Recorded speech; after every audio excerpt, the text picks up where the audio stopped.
The Committee on Foreign Affairs will come to order. Without objection, the chair is authorized to declare a recess of the committee at any point. Pursuant to Committee Rule 4, the chair may postpone further proceedings on approving any measure or matter or adopting an amendment. And without objection, all members will have 5 days to submit statements of extraneous materials on today's business. To insert something into the record, please have your staff email the previously circulated address or contact full committee staff. As a reminder to members, staff, and all others physically present in this room, per guidance from the Office of the Attending Physician, masks must be worn at all times during today's markup. Please also sanitize your seating area. The chair views these measures as a safety issue and therefore an important matter of order and decorum for this proceeding. As a reminder to members joining remotely, please keep your video function on at all times, even when you are not recognized by the chair. Members are responsible for muting and unmuting themselves, and please remember to mute yourself after you finish speaking.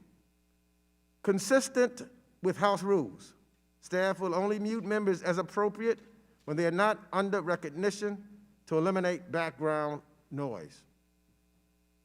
I see that we have a quorum. As members were notified yesterday, we intend to first consider 10 measures and their amendments in block. Then we will move on to consider the remaining measures and their amendments.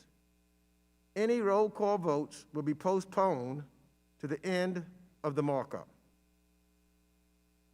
Pursuant to notice, the purpose of this markup, I now call up the measures and their amendments that were previously circulated to member officers, which, without objection, will be considered in block.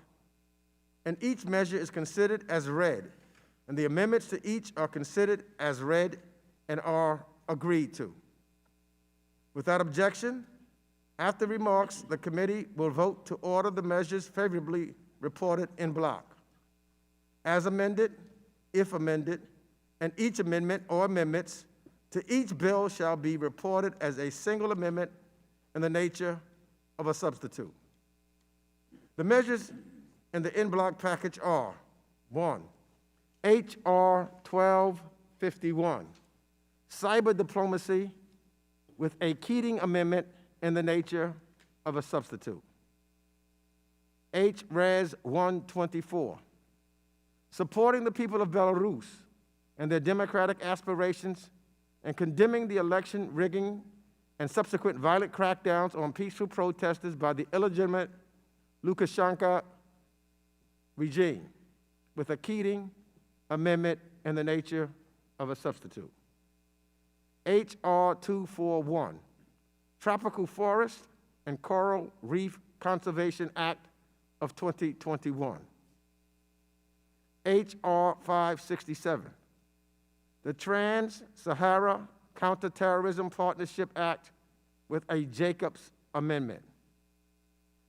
H.Res. 130, condemning the continued violation of rights and freedoms of the people of Hong Kong by the People's Republic of China and the government of the Hong Kong Special Administrative Region. H.Res. 134, condemning the military coup that took place on February 1st, 2021 in Burma and the Burmese military detention of civilian leaders, calling for the release of all those detained and for those elected to serve in Parliament to resume their duties and for other purposes. H.R. 1112, Protect Democracy in Burma Act of 2021 with a Connolly Amendment in the nature of a substitute. H.Res. 137, reaffirming the importance of upholding democracy, human rights, and the rule of law in the United States foreign policy. H.R. 965, to establish a comprehensive United States government initiative to build the capacity of young leaders and entrepreneurs in Africa, and for other purposes with a Bass Amendment in the nature of a substitute. H.R. 1211, American Values and Security and International Athletics Act. I now recognize myself to speak on the en-bloc package. The legislation in our en-bloc package has a common theme: democracy. These measures make clear that this committee's position that America will not be silent when a military coup supplants democracy, and as we've regrettably seen in Burma, or when authoritarians cling to power through fraudulent elections, as in Belarus.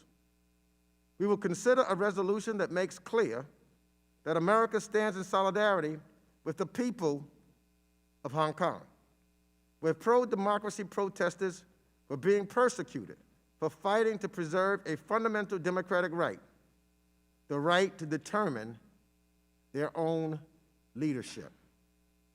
The en-bloc package also emphasizes that we must be forward-looking in our foreign policy. Representative Bass's Young African Leaders Initiative bill is about cultivating leaders of tomorrow on the fastest growing continent in the future. Mr. McCaul's cyber diplomacy legislation is focused on ensuring that our diplomacy keeps up with the technologies of the future. I support all of the measures we are considering today and credit each of the members with legislation in the en-bloc for their terrific work. I urge all members to join me and to do the same. And I'll now recognize our ranking member and thank him for working with us, Mr. McCaul of Texas, for his remarks. Thank you, Mr. Chairman. To our first markup of this Congress, I want to thank the new members as well. Last Congress, our committee worked on a bipartisan basis, and as a result, over 20 important measures were signed into law. Today, we'll be considering several that came close but didn't quite make it, such as the Department of State Authorization Act, the Cyber Diplomacy Act, the Trans-Sahara Counterterrorism Partnership Program Act, and the American Values and Security and International Athletics Act. The last comprehensive State Department authorization bill that became law was in 2002, well before I was in Congress, and back when I had a lot less gray hair. And sir, I think it's time. It's been way too long. I'm proud to be original co-sponsor of the state authorization bill that we are considering today, which reasserts Congress's Article I authorities to give the direction to the department and includes several legislative proposals from Republican members. Specifically, it provides for cost-saving measures in embassy construction. It eliminates outdated and duplicative reports and authorizes anti-corruption programming. It also improves the efficiency of department programs by mandating rigorous metrics to measure success so we can know taxpayer money isn't being wasted. Now, I want to thank our new members, Ms. Kim, Mr. Pfluger, Mr. Miser, Mr. Stubbe, for their thoughtful contributions to this markup. And today's state bill markup is an important first step in a process that involves the House, the Senate, and the administration. And I want to thank you, Mr. Chairman, for your leadership and your commitment to work together as these negotiations continue. The Cyber Diplomacy Act, which I introduced with Chairman Meeks, takes several steps to support an open, interoperable, and secure cyberspace.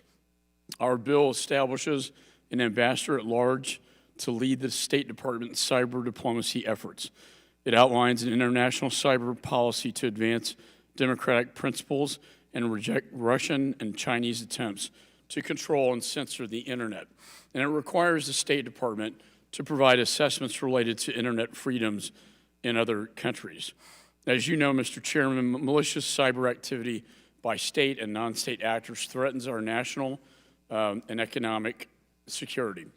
We understand the State Department has plans for a new cyber bureau, which varies from what our bill calls for. I pledge to work with the department, the chairman, and the Senate to find the best path forward to advance our shared goals of bolstering and elevating states' critical cyber mission. But in any event, we must get this done. I stood up and authorized the Cybersecurity and Infrastructure Security Agency within the Department of Homeland Security to defend the nation from cyber attacks.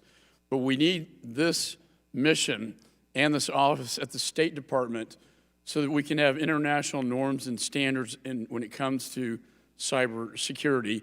If anything, the SolarWinds breach from Russia, I think, exemplifies the importance of why we need these international norms and standards. The Trans-Sahara Counterterrorism Partnership Act that I introduced with my good friend Mr. Keating will also strengthen our support for counterterrorism operations in West Africa, an area where the terror threat is on the rise. It is currently estimated that 10,000 ISIS and al-Qaeda jihadists have established a presence across the continent. In the last year alone, ISIS and al-Qaeda affiliated terrorist attacks in the Sahel have more than doubled, killing over 4,000 people. This legislation will, for the first time, authorize a program called the Trans-Sahara Counterterrorism Partnership.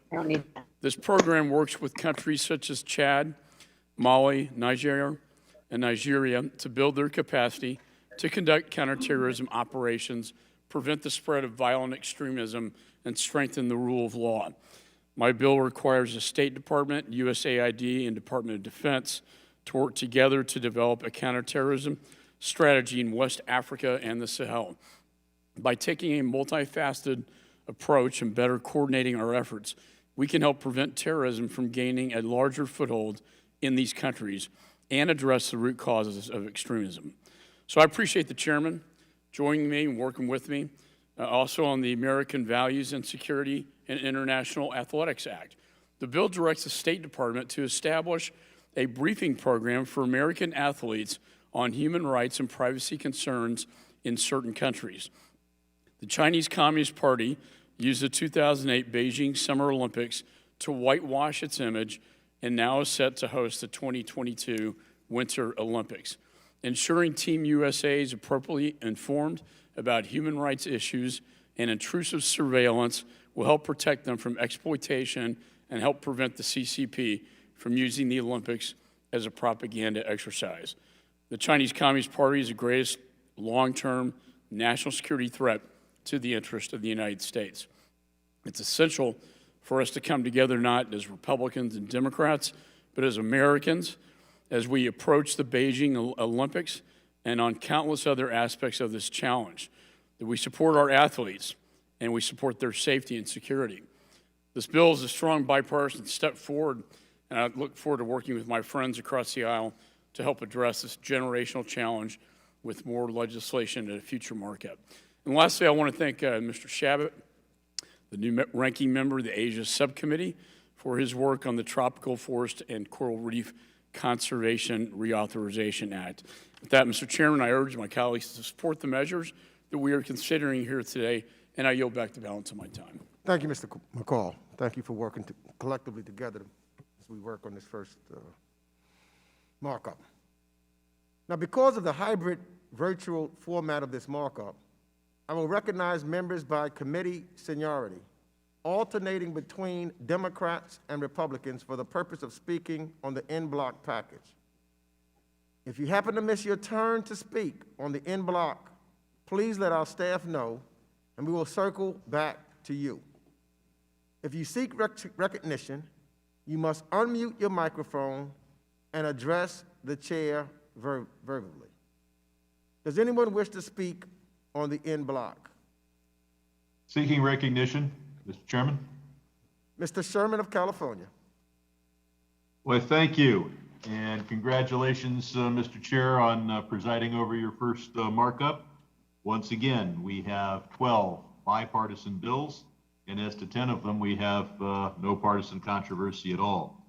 I especially want to thank you for taking up the Tropical Forest and Coral Reef Conservation Act of 2021. This is something I've been working on for well over 20 years. back in 1998, Congressman Rob Portman introduced the first of these bills, and I was his chief Democratic co-sponsor then, and I'm pleased to be Steve Chabot's chief Democratic co-sponsor on this reauthorization of a program that has already preserved 67 million acres of tropical forest by allowing tropical countries to agree to conserve tropical forest in return for debt reduction. I want to thank Andy Levin and Jerry Conley for focusing our attention on Burma. They both have very worthwhile bills, and I like Jerry Conley's focus on the United Nations and ASEAN. I also look forward, Mr. Chairman, to working with you on your bill on Burma, Myanmar, and I hope very much that we provide that no economic aid is going to Burma, Myanmar until the Rohingya are repatriated and until they are given citizenship documents.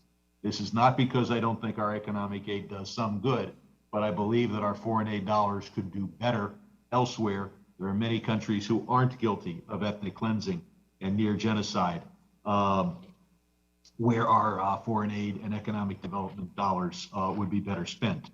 But I look forward to the day when Burma, Myanmar earns American foreign aid by changing its policies, adopting democracy and respect for ethnic minorities. I want to thank Karen Bass for her Young African Leaders Initiative program. And I want to thank the chairman for his resolution for the people of Hong Kong. This builds on my bill, the Hong Kong Autonomy Act, which imposed sanctions on those that are instrumental to violating Hong Kong's autonomy rights. This was signed into law by President Trump last year. I guess he didn't notice who had introduced the legislation, and I'm glad to see that this is law. I look forward, as the day goes on, to focusing on the two bills that are not part of the en bloc, and I yield back. The gentleman yields back. Who seeks recognition? Representative Smith from New Jersey. Thank you recognized so for very 5 much, minutes. Mr. Chairman. In the interest of time, I'll just focus on 3 of the bills that are pending before, or the resolutions before the committee. H.Res 124, authored by Chairman Keating, is an excellent resolution. It condemns Alexander Lukashenka's ongoing and ever-increasing crackdown on peaceful protesters and gives needed momentum to Belarus's democracy movement, which at this moment absolutely needs U.S. and international support. As my colleagues know, the leading opposition presidential candidate, Svetlana Tikhanovskaya, almost certainly won the election in August and helped form the Coordination Council as a means to seek a peaceful transition of power, and she and the council absolutely need our consistent support and our encouragement. Ms. Tikhanovskaya is in exile, as we all know, in Lithuania, where she continues to rally the Belarusian people and the world and demand democracy and human rights for her nation. Nearly 8 months have passed, I should say, since the fake August 9th presidential election, and about 2 months since President Trump signed into law the Belarus Democracy, Human Rights, and Sovereignty Act of 2020 as part of the omnibus package. That law, as I think some members know, updated the Belarus Democracy Act of 2004, 6, and 11, all laws that I authored in previous Congresses. Sadly, if things have changed in Belarus, they have changed for the worse. While Belarusians continue to peacefully protest Lukashenka's fraudulent election, his brutal repression has forced Belarusians to organize on a more local level. On February 18th, the Minsk court sentenced 2 Belsat journalists to 2 years in prison for reporting live from a rally against the death of an anti-government protester in November of 2020. Belarus is now reportedly looking into adopting another policy, another draconian policy, that will expand the definition of extremism to include peaceful protesters and journalists simply reporting the facts.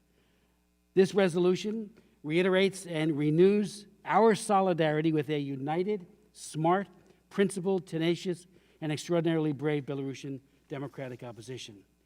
I also want to express my strongest support. I'm happy to be a co-sponsor of my friend and colleague Karen Bass, Chairwoman Bass's resolution bill on the Young African Leaders Initiative program.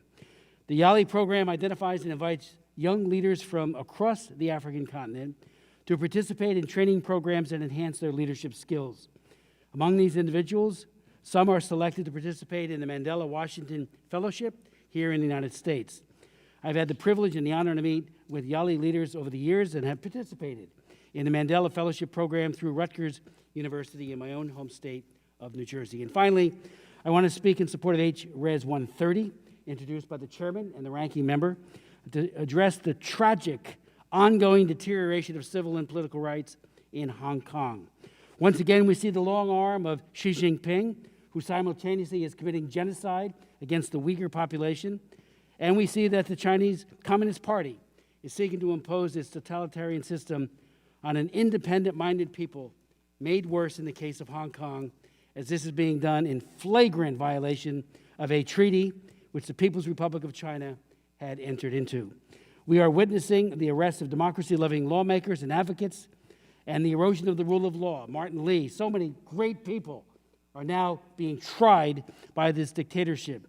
We've also seen the arrest warrants issued for American citizen Samuel Chu, and of course, Joshua Wong, that incredibly brave young man, has also been tried, and he has been in prison before, short periods of time, but now we're all worried about a longer sentence by this dictatorship. Last year, Congress passed and the President signed the Hong Kong Human Rights and Democracy Act, of which I was the author of the House-passed version. It is important that the new administration in the White House speak out and use the tools and the other tools embedded in legislation that this committee and this Congress has passed and will pass hopefully in the future as well, to hold the communist dictatorship to account. I yield back the balance, and I thank the chair. Gentleman yields back.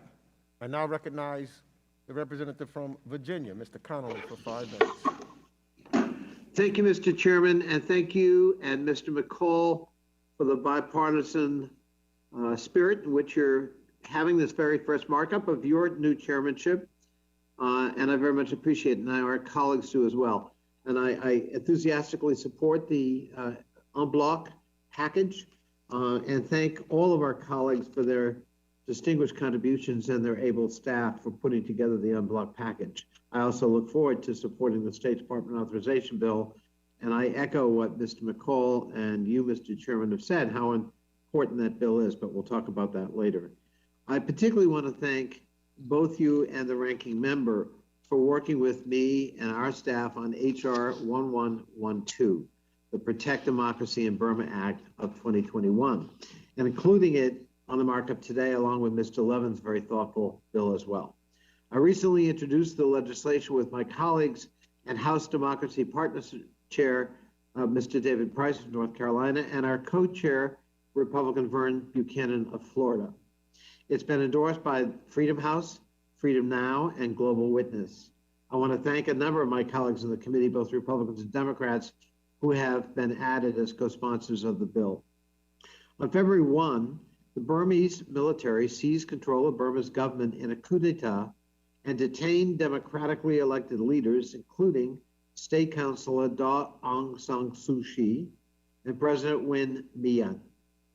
The military has declared martial law, suspended the civilian-led government, and detained newly elected members of parliament in an election, by the way, that was overwhelming in the mandate given to the governing party. The United States must stand with the people of Myanmar in demanding a return to the country's national democratic transition. That's why we introduced the Protect Democracy in Burma Act to hold the military junta accountable and to restore democracy to the country and its people as expeditiously as possible. The Protect Democracy in Burma Act would establish as policy of the United States that we condemn the coup, urge the unconditional release of detained leaders and civil society members forthwith, and support a return to democratic transition immediately. It also instructs the United States government to use its voice, vote, and influence in the United Nations and to hold accountable those responsible for the coup. to engage with the Association of Southeast Asian Nations, ASEAN, and their member states to promote a quick return to Burma's democratic transition and democratic values throughout the region. Finally, the legislation states, as a sense of Congress, that the Burmese military has effectively nullified international collaboration aimed at strengthening the country's parliament, including its partnership with the Congress through the House Democracy Partnership. The House Democracy Partnership works directly, as you know, Mr. Chairman, with parliaments around the world to support the development of effective, independent, and responsive legislative institutions. HDP approved a legislative strengthening partnership with Burma in 2016, and I was privileged to join Representative Price and Ranking Vice Chair Vern Buchanan in the first congressional delegation to meet with the new civilian-led government led by State Councilor Aung San Suu Kyi and civil society leaders. The United States and the international community have roundly condemned the military actions and begun to take action to hold accountable those responsible. Congress must do its part to signal steadfast support for the Burmese people and their democratically elected leaders now in detention. The Protect Democracy in Burma Act would do just that. I encourage its adoption by the committee and am very grateful for its inclusion in the unblocked package. Thank you. I yield back. Mr. Connolly yields back. I now recognize Representative Chabot of Ohio. Thank you, Mr. Chairman. And I want to thank you for putting together a slate of bipartisan bills, including the State Department reauthorization for your first markup as our chairman, following the longstanding bipartisanship in this particular committee. So we appreciate you continuing with that. And I want to focus on two measures today. First, Congressman Levin's H.R. 134, for which I serve as the principal Republican co-sponsor. We introduced this resolution to condemn the Burmese military's coup against the civilian government on February 1st. The military's decision to seize control and detain top political leaders, including Aung San Suu Kyi, as well as President Win Myint, as well as hundreds of other innocent civilians, is a blatant violation of the rights of the Burmese people. Self-government is not some sort of temporary arrangement or a gift from the military. Burma's generals absolutely cannot simply back out of democracy when it's no longer serving their purposes. To the Burmese people who have been peacefully protesting this action for weeks now, know that America and the world stand with you in your struggle for freedom. I'll spend the balance of my time on the Tropical Forest and Coral Reef Conservation Act of 2021, which is bipartisan legislation I introduced along with my Democratic colleague, Mr. Sherman, and I want to thank him for his leadership on this measure. As returning members of the committee may remember, this bill is aligned with Ohio Senator Rob Portman's Tropical Forest Conservation Act. We reauthorized that program with legislation that became law back in the 115th Congress, but that has since lapsed. Today's legislation would extend the life of the program. We introduced it last Congress, but the Senate didn't get it done, so we have updated it for this fiscal year and reintroduced it. The bill extends a debt forgiveness program under which developing nations can have concessional debt they owe the U.S. forgiven in exchange for investing in local conservation efforts. Developing nations are home to some of the world's most endangered and biologically diverse tropical forests and coral reefs. These critical ecosystems support the livelihoods of local populations as well as an abundance of species, much of it endangered. Coral reefs are also extremely important, necessary for the world, for a whole range of things, from fish stocks. They're magnets for tourism, and they provide economic opportunities. Since 1998, this program has protected over 67 million acres of tropical forest, as Mr. Sherman mentioned a little while ago. And in terms of carbon emissions, that's equivalent of taking 11 million vehicles off the road. Our constituents back home may wonder why this program is a good use of scarce resources. Very good question. In addition to the benefits just mentioned, it advances U.S. interest in a number of ways. It does development right. This is not putting money into a pipe dream with questionable results. Under this program, debt forgiveness comes with a lot of requirements attached, and it brings in civil society to help developing countries learn how to better manage their natural resources. This in turn makes them more self-reliant, preparing developing countries to take care of these natural resources on their own. Our legislation is diametrically opposed to the Chinese investment model, whereas China's One Belt, One Road initiative produces corrupt, elite-centered, get-rich-quick debt traps. Our program is the opposite. It brings transparency to natural resource management by engaging civil society. It focuses on the people who depend on these ecosystems for food and economic activity instead of on elites. It fosters sustainable development, and it utilizes debt forgiveness instead of being a debt trap. This program is an excellent tool for the State Department to showcase the U.S. development model and bring real gains in the developing world. And perhaps most tellingly, developing countries, let's face it, are unlikely to pay back this particular category of debt, this concessional debt. Since the U.S. is unlikely to recoup the debt anyway, we might as well figure out a creative way to get something in return, and that's what this does. In the interest of the whole world, in protecting our rainforest and coral reefs, this is a very good program. It's targeted, it's proven, it's a sustainable way, and it pays for this in a way that actually makes sense. It's a win for the taxpayer, it's a win for developing countries, it's a win for America. I urge my colleagues to support it, and I yield back. Gentleman's time has expired. I now recognize Representative Bass from California.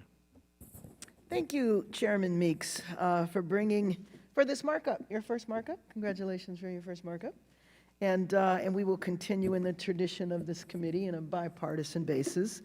I'm pleased to ask for your support for the Young African Leaders Initiative of 2021.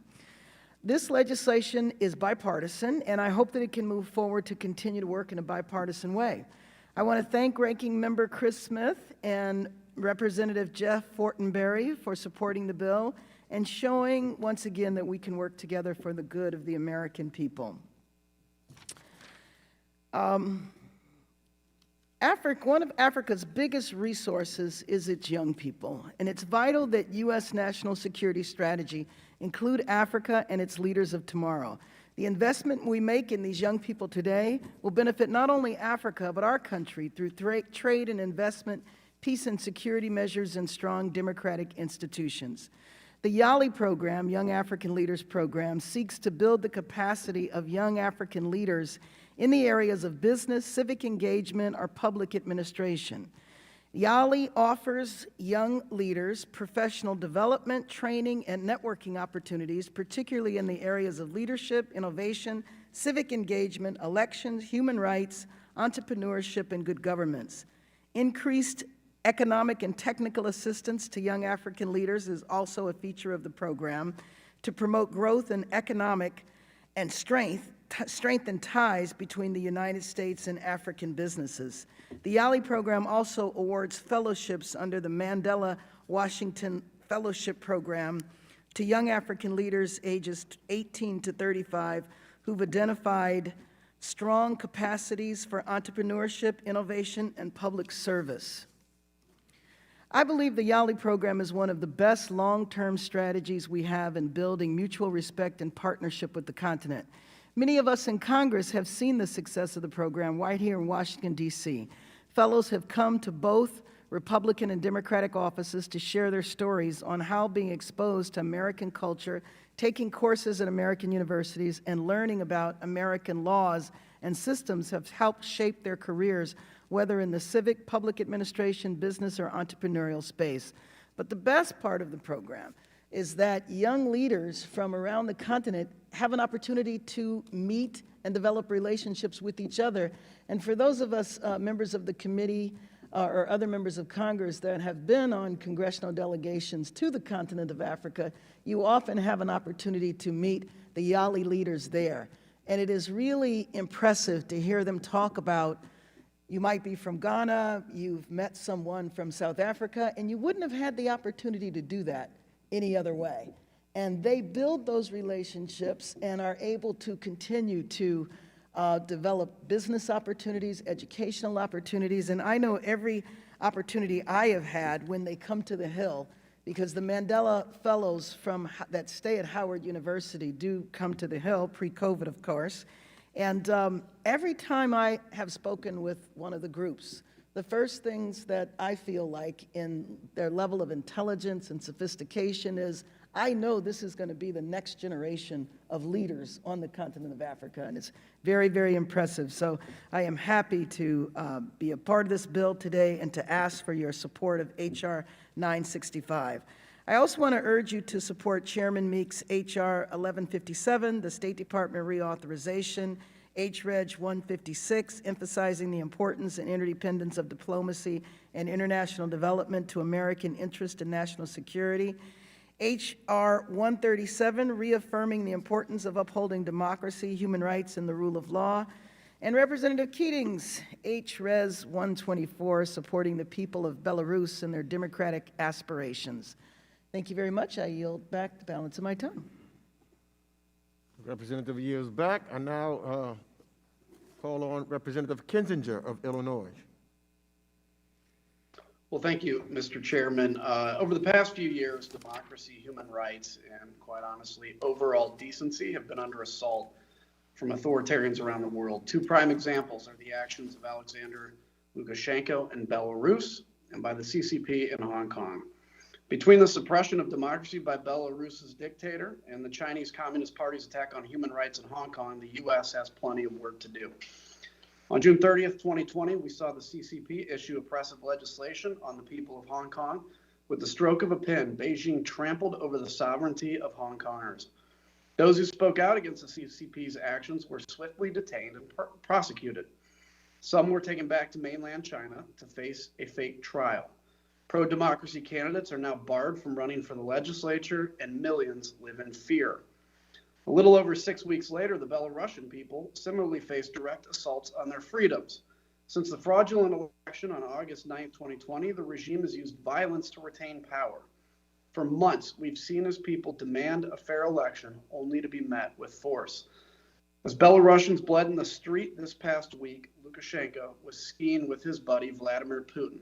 This is not leadership, it's cowardice.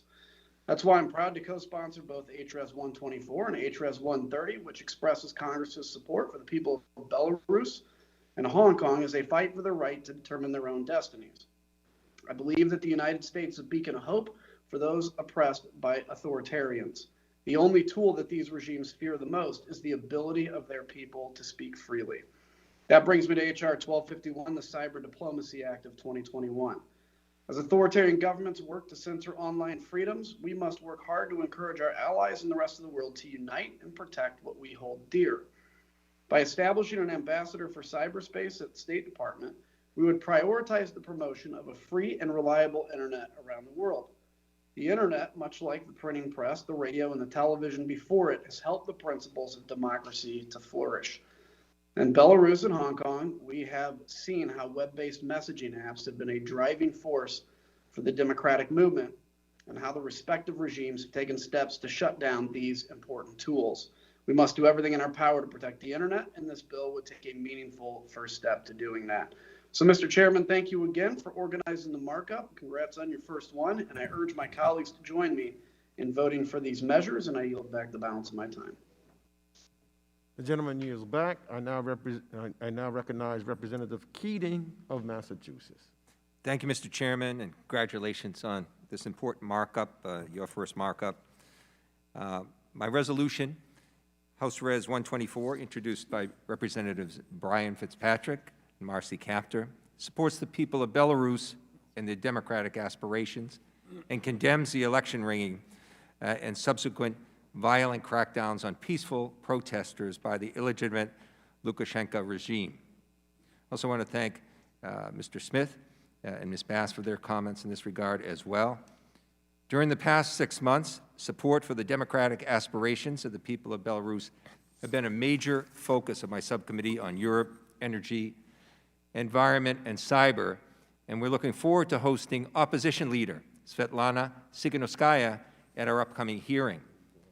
As state-sponsored violence against Belarusians continue every day, my resolution stands as a clear message of support for democracy in Belarus, calls for new, free, and fair elections, and urges the executive branch to consider all diplomatic and punitive mechanisms available to them, including the robust sanctions authority provided to the President under current law. I'm offering this measure as an amendment in the nature of substitute, which was developed in close cooperation with Chairman Meeks and Ranking Member McCaul. This language strengthens the resolution's message and updates some of the text, recognizing the evolving situation on the ground.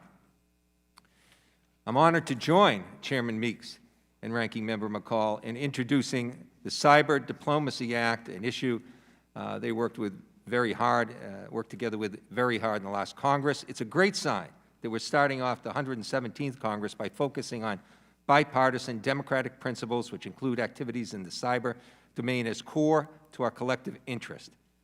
This act gives the State Department flexibility to streamline the cyber reporting structure, to establish a cyberspace policy coordinating committee across the State Department to ensure cross-cutting cyberspace policy issues, ensure they receive senior-level attention and coordination, and other tools to help improve congressional oversight of the cyber issue. This act is focused on areas of high interest to me and to the committee, namely collaboration with our transatlantic partners and allies, and a strong emphasis on human rights in the digital space. I also commend Ranking Member McCaul for his work on the Trans-Sahara Counterterrorism Partnership Act, of which I'm a proud co-sponsor. This bill will improve our understanding of underlying causes and coordination on counterterrorism in the Sahel. I strongly support the state authorization bill.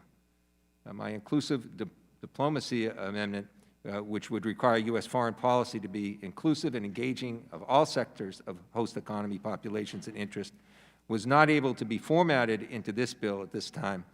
However, I look forward to working with my colleagues and highlight the importance of diversity in U.S. foreign policy and strongly support Chairman Meeks' initiative to ensure this issue is a top priority of the committee.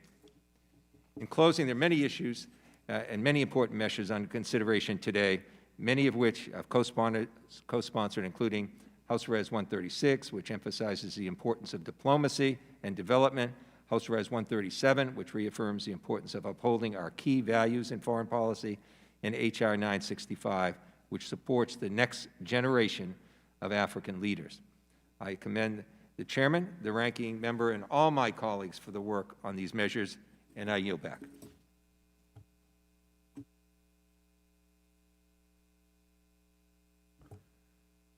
I now recognize Representative Barr of Kentucky. Well, thank you, Mr. Chairman. I would like to speak in support of your resolution, H.Res. 130, condemning the continued violation of rights and freedoms of the people of Hong Kong by the People's Republic of China and the government of the Hong Kong Special Administrative Region.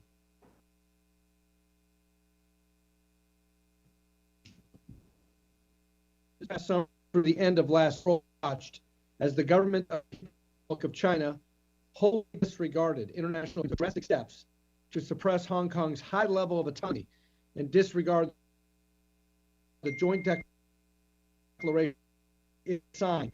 This resolution is critically important for it outlines many actions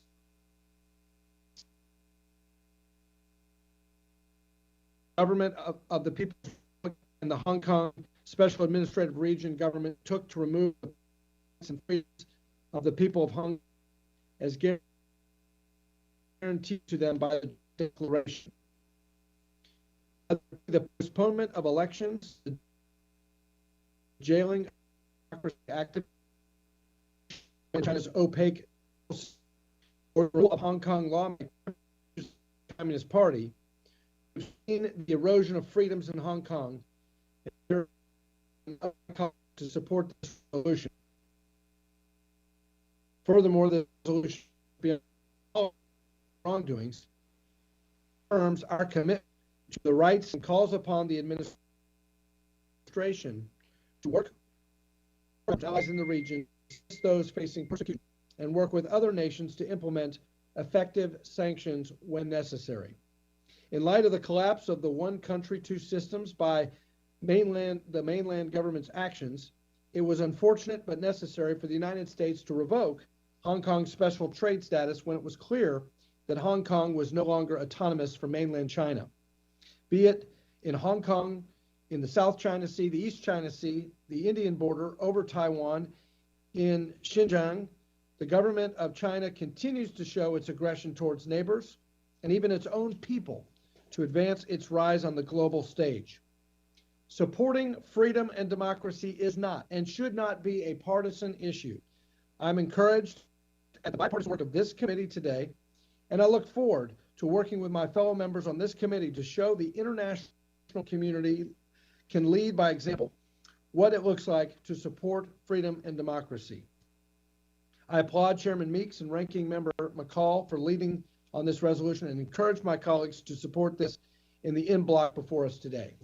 With that, Mr. Chairman, I yield back. Thank you. Representative yields back. I now recognize Representative Wild of Pennsylvania. Thank you, Mr. Chairman. I move to strike the last word. I rise to support Chairman Meeks' bill, House Res 137. 80 years ago, at the beginning of 1941, President Franklin D. Roosevelt addressed Congress, articulating a vision centering around the universal ideals he called the four freedoms: freedom of speech and expression, freedom to worship, freedom from want, and freedom from fear. At the time of his address, the Axis powers were swiftly advancing toward global tyranny, and the survival of the ideals President Roosevelt expressed appeared to be more uncertain than any time in history. At this crucial moment, his moral leadership mobilized a struggling nation here at home and inspired free people in oppressed and free places alike to believe in the possibility of a better future. Today, as we did then, we face an extraordinary set of global challenges. Even as we work to confront a global pandemic and economic crisis, powerful authoritarian forces threaten human rights, democracy, and the rule of law around the world. A common global mobilization is needed. And while we must find areas of cooperation with adversaries and countries with which we disagree, we must always keep the flame of human dignity and freedom alight. As members of this committee, we have a responsibility to give voice to the fundamental rights and dignity of people around the world as a core component of our foreign policy, a cornerstone of our relationships with allies, partners, and adversaries alike. Consistency on these issues isn't just morally right, it's also a strategic imperative for our nation. As one committee with one voice, let us pass this legislation by a resounding bipartisan margin and work together to advance the causes of justice, dignity, and freedom in our time and for the benefit of generations to come. Thank you, and I yield back. Representative yields back. I now recognize Representative Tenney of New York.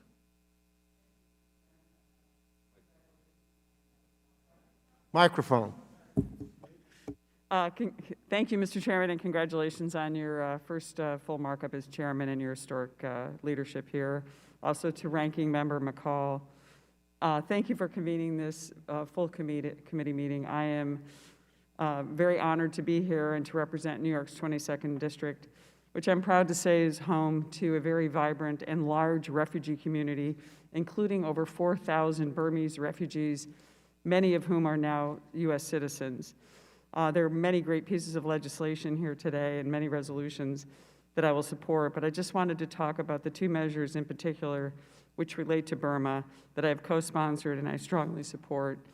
The first is House Resolution 134, which condemns the military coup that took place on February 1st, 2021 in Burma and the Burmese military detention of civilian leaders and calls for the release of those detained and for those elected to serve in Parliament to resume their duties and for other purposes. And also, I fully support and co-sponsor the second H.R. 1112, Protect Democracy in Burma Act of 2021, which states that the U.S. policy is to condemn the coup and calls on the administration to hold the Burmese military accountable at the United Nations and work with the ASEAN members to restore democracy. For nearly a decade, the Burmese people have been working diligently to establish credible elections, democratic civilian governance, and the peaceful transition of power. However, this process came to an abrupt halt after the military's actions on February 1st, 2021, to overthrow the civilian government. Since February 1st, peaceful protests have been met with deadly force by the military, which has killed 18 and imprisoned nearly 700 people. One protester, reportedly a 16-year-old, was shot in the head by an Army sniper. Many of these Burmese refugees I represent from Utica, New York, live in fear each day for the lives of their friends and families in Burma who are in desperate situations.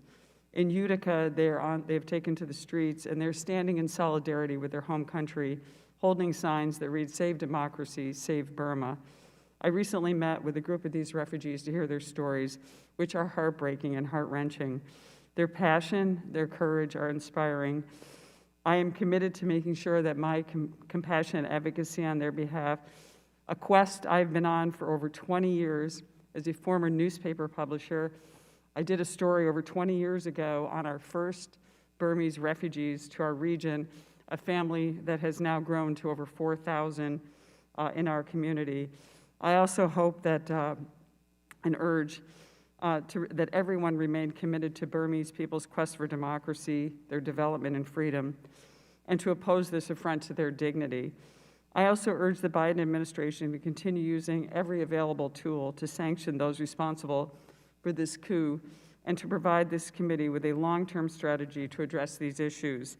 I also would love to continue my advocacy and work again with my colleagues, as I did in the 115th Congress, to condemn the cruelty and the genocide against the Rohingya people who are suffering as well and need our support and help.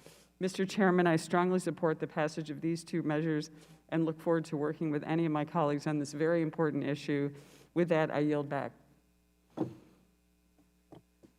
representative yields back. I now recognize Representative Levin for 5 minutes.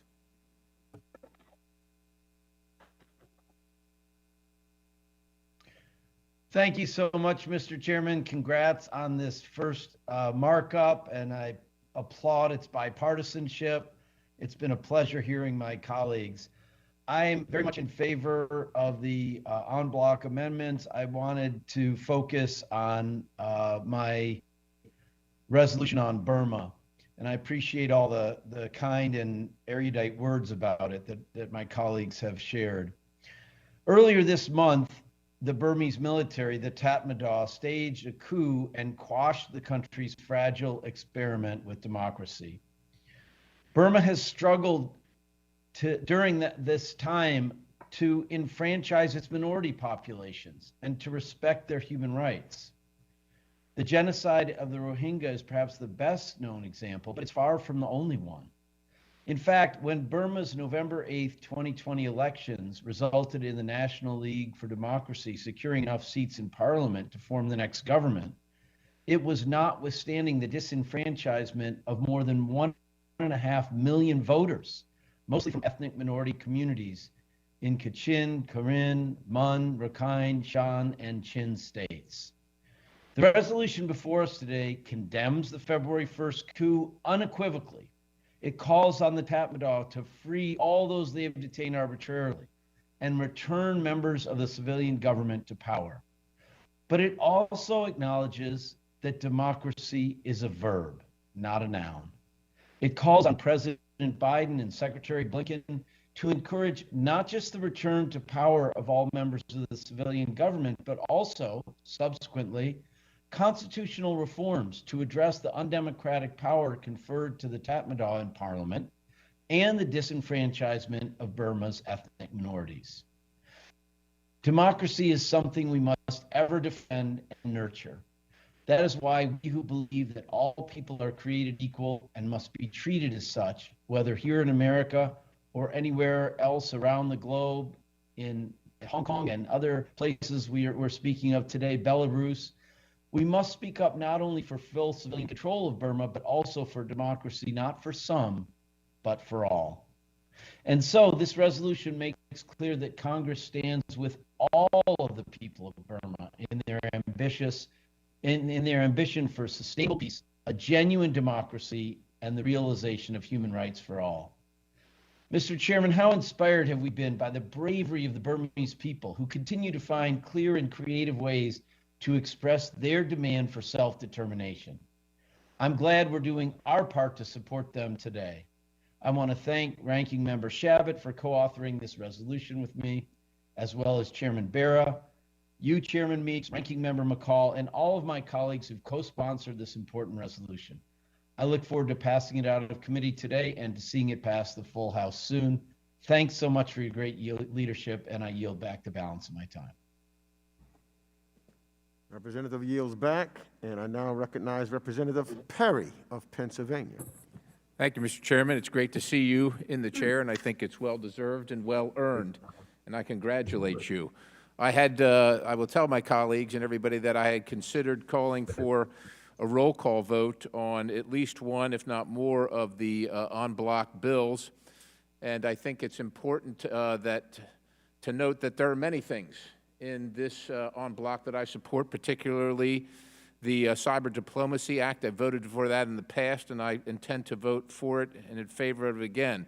The Trans-Sahara Counterterrorism Partnership Program Act is also important and deserves our support, as well as many things included regarding Hong Kong, Burma, and Belarus. While it's not perfect, nothing ever is here, and I think it's important, especially in Washington, D.C., that the American people see that we can continue to work together and we can find some common ground. It's never perfect, but we can send a strong message that we stand for the things that are important to us across the board here. I do also want to say that while I think that, and I certainly respect my colleague and congenital from Ohio, and I think it is a lofty goal and a right goal to seek the protection of the tropical forest and coral reef through a conservation. I do think that it's somewhat disrespectful to just assume that we're never going to get the money back that has been either given in material or some other agreement, the taxpayers' money. We should expect that to come back to the American people in whatever fashion the agreement has been made, not just accept that they're never going to pay it back. That is unacceptable to me.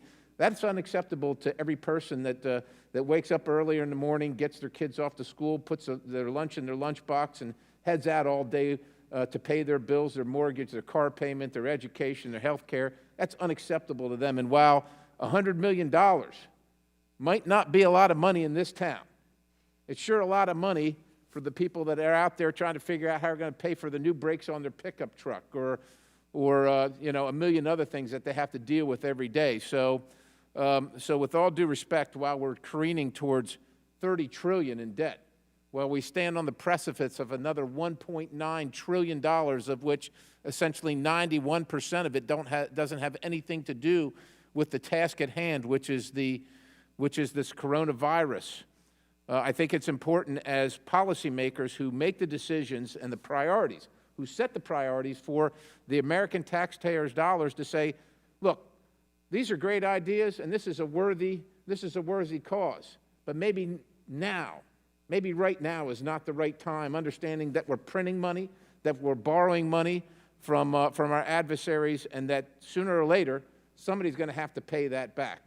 But with that, I want to let you know that I support and intend to support the en bloc package, although imperfect, and I'm really pleased to be here with you on the committee, gentlemen and ladies, and I thank you for your efforts. And with that, I yield back. Would gentlemen, before he yields back, Certainly, I'd yield to Mr. Chabot. I appreciate it very much, and I appreciate the gentleman tipping me off, so to speak, that he had some concerns about the legislation. I greatly appreciate that, and he is a great friend, and I respect his judgment on virtually every issue, including this one, because I have been a consistent critic over the years about debt forgiveness. I do think the American people should get it back. This is a bit of a different kind of debt in that this is concessional debt. This is debt that came from 20 years, 30 years, even 40 years ago, which hasn't been paid back. And all the experts say that the chance of getting this money back is virtually nil. And in a perfect world, we would get it all back. Unfortunately, it isn't a perfect world. So on this concessional debt, we are at least getting something back, and that's that money going to the rainforest, for example, which it literally does make the air that we breathe cleaner and healthier here. So that's the I do think we are getting something back from this, or otherwise we're not going to get a thing back. So I think it's a pretty good deal, and that's why there's such strong bipartisan support. But I totally agree with the gentleman's point of view that we ought to go after the debt as much as possible and get it back, and the American taxpayers have every right to be paid back. This is a particular type of debt, and that's why I support this. But I appreciate the gentleman's point of view, and I thank him for yielding. Reclaiming my time, I yield the balance, Mr. Chairman. Gentleman yields back, and thank you for your comments. And there is no perfect bill here. That's what we do. We try to work to make sure that we compromise on both sides to try to get something done. And that's what I think that the spirit of this committee is all about. And hopefully we'll move on and make sure that that continues on this committee because it's so important. Thank you, Mr. Perry, for that. I now recognize Representative Malinowski of New Jersey for 5 minutes. Thank you, Mr. Chairman. Thank you, members. And let me start by saying I hope that our committee comes together consistently as we have before to defend the very minuscule amount of money that our country spends advancing our interests through diplomacy and development and the defense of human rights around the world. It occurs to me, having listened to the exchange just before, that we are spending probably over $1 trillion on the F-35 program, which the Pentagon has now acknowledged basically does not meet its needs. We're never going to get that $1 trillion back. And a little bit of money spent to try to prevent conflict and advance our interests through peaceful means is something I hope we all continue to stand behind. I'm grateful to you, Mr. Chairman, for continuing the bipartisan tradition and doing so around an issue we are all committed to, which is the defense of democracy and human rights. There are a lot of good resolutions and bills on the table today. I want to talk about taking the next steps beyond what we're going to be agreeing today. On Hong Kong, for example, we're agreeing today to stand with the people of Hong Kong, to stand with their cause, and that's incredibly important. Last year, we adopted in the House, in this committee, overwhelmingly on a bipartisan basis, legislation to open America's doors to those people who are fleeing repression in Hong Kong. And many of us wanted to go even further, to open our doors to a much broader category of folks from Hong Kong, to send a signal to the Communist Party of China, we are prepared to win a competition for talent with you. That legislation was blocked by one senator in the Senate, so we're going to have another go at it. On the Olympics, I want to thank Ranking Member McCaul for his bill. I hope we come together with more on this. I personally don't think that the Olympics should be held in China, and if they are, we need to have a serious conversation about what responsibilities, legal responsibilities, our American corporate sponsors of the Games and the U.S. Olympic Committee have to protect the freedom of expression of their athletes and employees. Anyone who wants to work on that issue, please let me know. And finally, on Burma, I want to thank Mr. Levin, Mr. Connolly for taking the initiative, the leadership to put the issue before us today. It is a good first step for us to declare what our policy is, to stand again with the very courageous people who are fighting to get their democracy back in Burma. I do want to suggest, as we read the text of this legislation, that we do have a little bit of reflection in the committee about our tendency to legislate by requiring reports of the State Department. Sometimes reporting requirements are absolutely the right way to go. On the issue of the murder of Jamal Khashoggi, for example, that was a great example of how we require a report from the executive branch because we want them to confront an uncomfortable issue that they would otherwise be trying to avoid. Oftentimes we require reports because we really want to get information that will be useful to us and to the American people. But there are other times when we have an administration like the Biden administration today that is working on all cylinders, doing the right thing on a particular issue, as they are on Burma. As a former State Department official, I can tell you that reporting requirements in a case like that basically mean that some desk officer is going to have to spend 3 days not doing the work that we want them to be doing, writing a report for us that probably very few of us are actually going to read. What can we do on Burma? Well, I think a more creative approach that I hope we'll work on going forward is looking for ways to empower and properly resource the State Department and other parts of our government to enforce sanctions effectively. Take something like the Financial Crimes Enforcement Network at Treasury, FinCEN.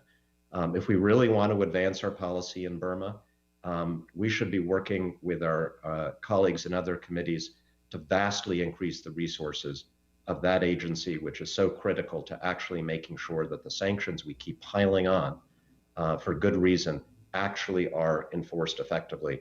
Again, anybody who would like to work on that, please let me know, because I hope we take the next steps on all of these issues. Thank you again, Mr. Chairman. I yield back. Representative yields back. I now recognize Representative Kim of California. Thank you, Chairman Meeks, and thank you, Ranking Member McCaul. I want to thank you so much for holding this markup on several key legislative items. While I support all bills included in en bloc, I would like to speak on a couple of measures. First, on House Resolution 130. I want to thank Chairman Meeks and Ranking Member McCaul for dedicating some of our committee's time today towards addressing the ongoing human rights crisis in Hong Kong. I'm delighted to hear that many members are speaking on this issue as well. The mistreatment and oppression of millions of Hong Kong citizens is a situation that warrants concern and outrage from the United States and the rest of the international community. The imposition of the national security law by the CCP is a direct violation of the Joint Declaration of Hong Kong and violates any sense of autonomy the territory might have once had. We have seen in how the unilateral authoritarianism and the interference from the CCP has turned Hong Kong into a place where its citizens are afraid to express their opinions, and they are subject to indefinite detentions in mainland China and fast-tracked trials. So I stand with my colleagues in speaking strongly against this conduct from the People's Republic of China, and I urge them to return to acting like a responsible world power by respecting binding international agreements and respecting the basic rights and freedoms it promised years ago to the people of Hong Kong. And let me now briefly speak on House Resolution 134. The people of Myanmar have previously and continue to speak strongly in favor of democratic rule and representation in Myanmar. The Tatmadaw and other affiliates of the country's military that overthrew the democratically elected government must be held accountable by the United States and its partners for its crimes against its people, both for the coup and for its continuous disregard for basic human rights. The actions by the administration to impose sanctions against the Tatmadaw are welcome and necessary. But we must do more to lead a multilateral sanctions campaign towards the overthrowers in order to exert real pressure to see a return to democratic leadership in the country and the ability of the people there to peacefully protest in support of their own freedom and democracy. I'm happy to support all bills included in en bloc, and many of them I've co-sponsored, and I urge my colleagues to do the same. Thank you, and I yield back the balance of my time. Representative yields back. I now recognize Representative Jacobs of California. Well, thank you, Mr. Chairman. It is great to be part of this committee as we work to pass the first state authorization in 17 years. I hope this means that our freshman class is a sign of good luck and that under your leadership, Mr. Chair, this committee will return to regular order. I also want to thank both the chairman and the ranking member for making this authorization a top priority. It's nice to see that there's still a topic in which bipartisanship is possible. This is our first markup under your historic chairmanship, Mr. Meeks, and also my own first markup. And I think it's so great that we're working on one of the most significant bills that could come with this committee's jurisdiction.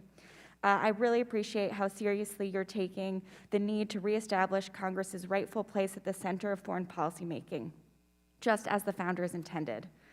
It's also great to see the bipartisan focus on democracy and human rights around the world, and especially in Burma, Hong Kong, and Belarus in these bills. As we know, pushing for these values is a strong component of America's soft power. And to my friends and former colleagues and the people of Burma who have been working tirelessly to bring democracy to Burma, know that we in Congress stand with you. Your efforts will not have been in vain. I also want to thank the chairman and ranking member for including my amendment in the en bloc package to ranking member McCaul's Trans-Sahara Counterterrorism Partnership Program Act. I know how hard the ranking member has fought to finally authorize that longstanding program and how important this authorization will be as someone who actually worked on the program while at the State Department. And finally, I want to thank the many members and staff who came before, who worked for years to make this authorization a reality. May this be the first step on what I hope will be a strong bipartisan reauthorization that finally makes its way into law. I yield back the balance of my time. Representative yields back. I now recognize Representative Snyder of Illinois. Thank you, Mr. Chairman. And first, let me again say how grateful I am and honored to be back on this committee, not just because I'm excited to be with my colleagues again, but also because of the many global challenges that demand U.S. attention and, more importantly, U.S. leadership. That's why I'm grateful for this important markup on this set of bills. In particular, today's legislation will reassert Congress's Article 1 responsibilities and its authorities, and will also help the State Department and the U.S. begin to restore the consistent and reliable American leadership of the world that it was absent for the past 4 years.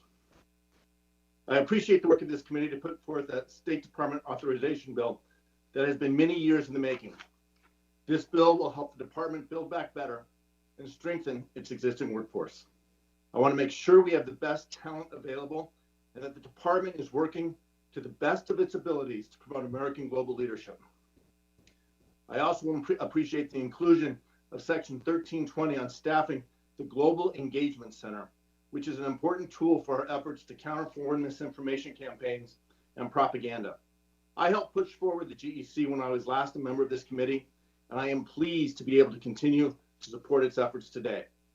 I'm also pleased that the committee is taking action to support those fighting for freedom and democracy around the globe, including resolutions condemning the continued violation of freedoms of the people of Hong Kong by the Chinese government and the military coup in Burma, as well as calling out the illegitimacy of the 2020 presidential elections in Belarus. We need to continue to support those on the front lines fighting for change and a better life. Mr. Chairman, I'm also proud to co-sponsor your resolution highlighting the importance of diplomacy and development to our national security. This is something I've been shouting from the rooftops for many years.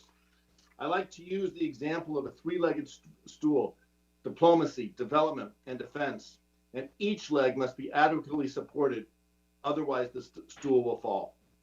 Your resolution quotes former Secretary of Defense Jim Mattis when he said, quote, "If you don't fund the State Department fully, then I need to buy more ammunition," end quote.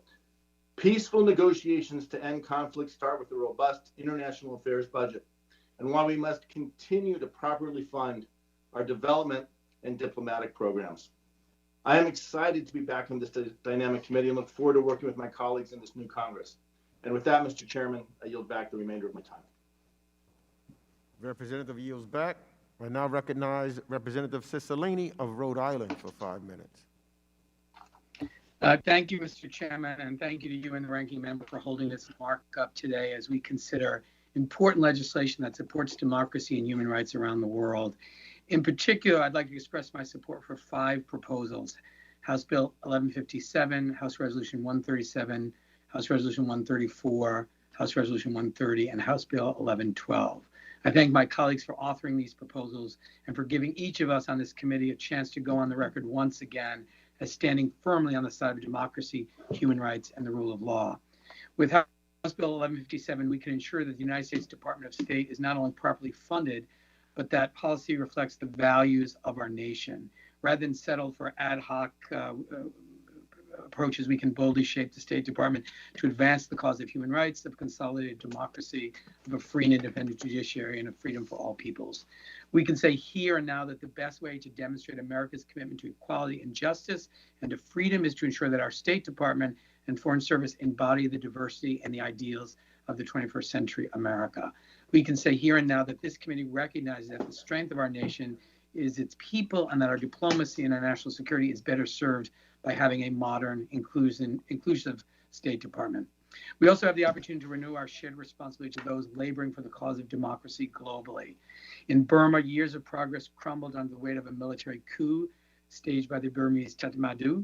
I've traveled to Myanmar and seen both the shameful slums in which the Rohingya live and the hopefulness for democracy there. We must stand with those that have struggled and sacrificed to achieve the dream of democracy in Burma and to relegate political, religious, and cultural persecutions and violence to the history of that beautiful place. In Hong Kong, the response by local authorities and the Chinese government in pro-democracy activists and leaders has been abhorrent. They have written and enforced a draconian national security law designed to imprison indiscriminately and to weaken the spirit and resolve of the people of Hong Kong. This committee has been lucky to have some of the leaders of the pro-democracy movement from Hong Kong testify before us. We must stand with those that dare to protest, to advocate, and to lead for a future filled with freedom. And we're here on this committee and in this Congress, we can once again define our clarity of purpose to restate that the soul of American foreign policy is rooted in human rights, in democracy, and in the rule of law. We must strive to lead and to stand shoulder to shoulder with those seeking a more just, free, and equitable future for our shared planet. And I ask all of my colleagues to join me in supporting these resolutions, and I yield back the balance of my time. The representative yields back. Are any other members seeking recognition? Representative Issa, California. Thank you, Mr. Chairman, and I'll be brief. In my 2-year hiatus from this committee, I enjoyed an opportunity to look at various aspects of the State Department and foreign policy. And although people on both sides of the aisle could talk about one administration versus another, each time saying that their party and their administration did a better job or had a better initiative or that the other one fell short, I would propose today that as we mark up these bills and begin the process of doing our oversight, that we ask one fundamental question that isn't on the agenda today, and that is, as China has extended its ability to influence at all levels governments throughout Africa, Eurasia, and other parts of the developing world through what would be a similar program in some people's minds to USAID or Trade Development Agency or others, we have fallen steadily behind. We fell behind in a little way under the Bush administration, in a major way under the Obama administration, not for lack of dedication by the Obama administration, but because China hit the ground running with tens and hundreds of billions of dollars and a vast army, literally an army, of workers that they sent around the world. So I would only ask that we begin to look at an initiative from this committee to propose to the administration that equals or exceeds that which China has done over the last several administrations. And with that, Mr. Chairman, I thank you for your time and yield back. Gentleman yields back. Are any other members seeking recognition? Mr. Wilson of South Carolina. Thank you, Mr. Chairman. And indeed, I just want to join in the accolades that you deserve of the working together with our ranking member, Mike McCaul, in a bipartisan manner the legislation that we have before us today, how positive this is, and what a message we can send to other committees. So, Mr. Chairman, congratulations. Look forward to working and continue to working with you. Best wishes. I yield back. Thank you, Mr. Wilson. Any other members seeking recognition? Thank you, Mr. Chairman. I, too, want to congratulate you very much, and I also want to give my thanks to the Ranking Member McCaul for allowing me to sit on this prestigious committee. I do offer my support for the full block of measures the House Foreign Affairs Committee is considering today. Regarding H.R. 1157, Department of State Authorization Act of 2021, as stated by the ranking member, a very long overdue bill for playing a central role in bolstering our national security and strengthening operations at the State Department. I appreciate the work of my predecessors on the committee that helped draft this important legislation and applaud all the efforts of Chairman Meeks and Ranking Member McCaul to bring such common sense bipartisan unblock as well as this bill up for a vote. And thank you. I yield back. Thank you very much. Any other members seeking recognition? Chairman? Yes, Mr. Sears of New Jersey. Thank you, Mr. Chairman, for recognizing me. I want to just take this moment to congratulate you on your first markup and the way you have handled from the beginning this process. I also want to commend Minority McCaul.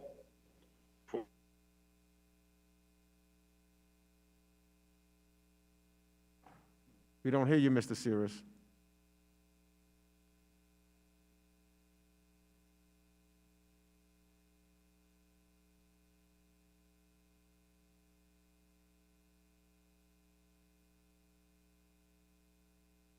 Seems as though we're having technical problems. China? Excuse me? Go ahead now. We hear you now. We lost you for a second. Can you hear me? We hear you now. All right. I mean, China has stepped in big time into this area. And we have seen the last 4 years, we saw us stepping back in this area. These are our closest neighbors. We have to focus on this area. I know that there's the rest of the world out there, but since these people are so close to our borders, we cannot afford just to ignore them or just say, well, we'll do something else. So I just want to congratulate you on your first markup, and I hope that we can continue working together on this issue through the term that we have here. Thank you. Thank you, Mr. Sears. Any other members seeking recognition?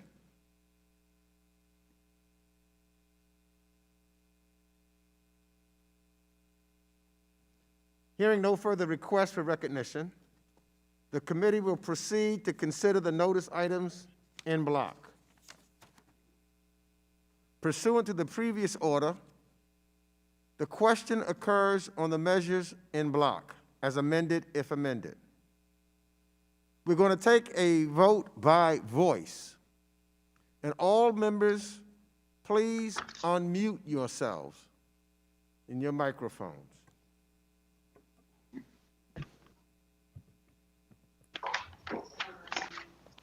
All those in favor say aye. Aye. Aye.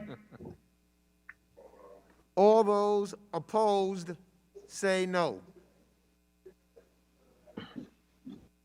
In my opinion, the ayes have it unanimously, and the motion to reconsider is laid on the table. The measures considered en bloc are agreed to and pursuant to the previous order of the committee. Each measure is ordered favorably reported as amended if amended. And each amendment or amendments to each bill shall be reported as a single amendment in the nature of a substitute. Without objection, staff is authorized to make any technical and conforming changes. Thank you. And now it's time to go on to the next piece of business. Pursuant to notice for purposes of markup, I now call up H.R. 1157, the Department of the State Authorization Act of 2021. The clerk will report the bill. H.R. 1157, a bill to provide for certain authorities of the Without Department. objection, the first reading of the bill is dispensed with. And without objection, the bill shall be considered as read and open to amendment at any point. 6 amendments to this bill were distributed to members in advance, and I understand members were prepared to accept them. Without objection, the 6 amendments are Manager's Amendment, and amendments from Representative Spanberger, Young Kim, Phillips, and 2 from Representative Castro are agreed to in block. At this time, I recognize myself to speak on this measure. We are here today for this committee's first markup in the 117th Congress. And I want to thank all of the members, as indicated earlier, for working collectively together. And right out of the gate, we are preparing a legislative item right at the heart of the responsibilities of the House Foreign Affairs Committee. Strengthening our State Department by passing a bipartisan State Department authorization bill. That is why I have made it a priority as chair of this committee, and I'm honored to be its chair, to revitalize our depleted and demoralized State Department.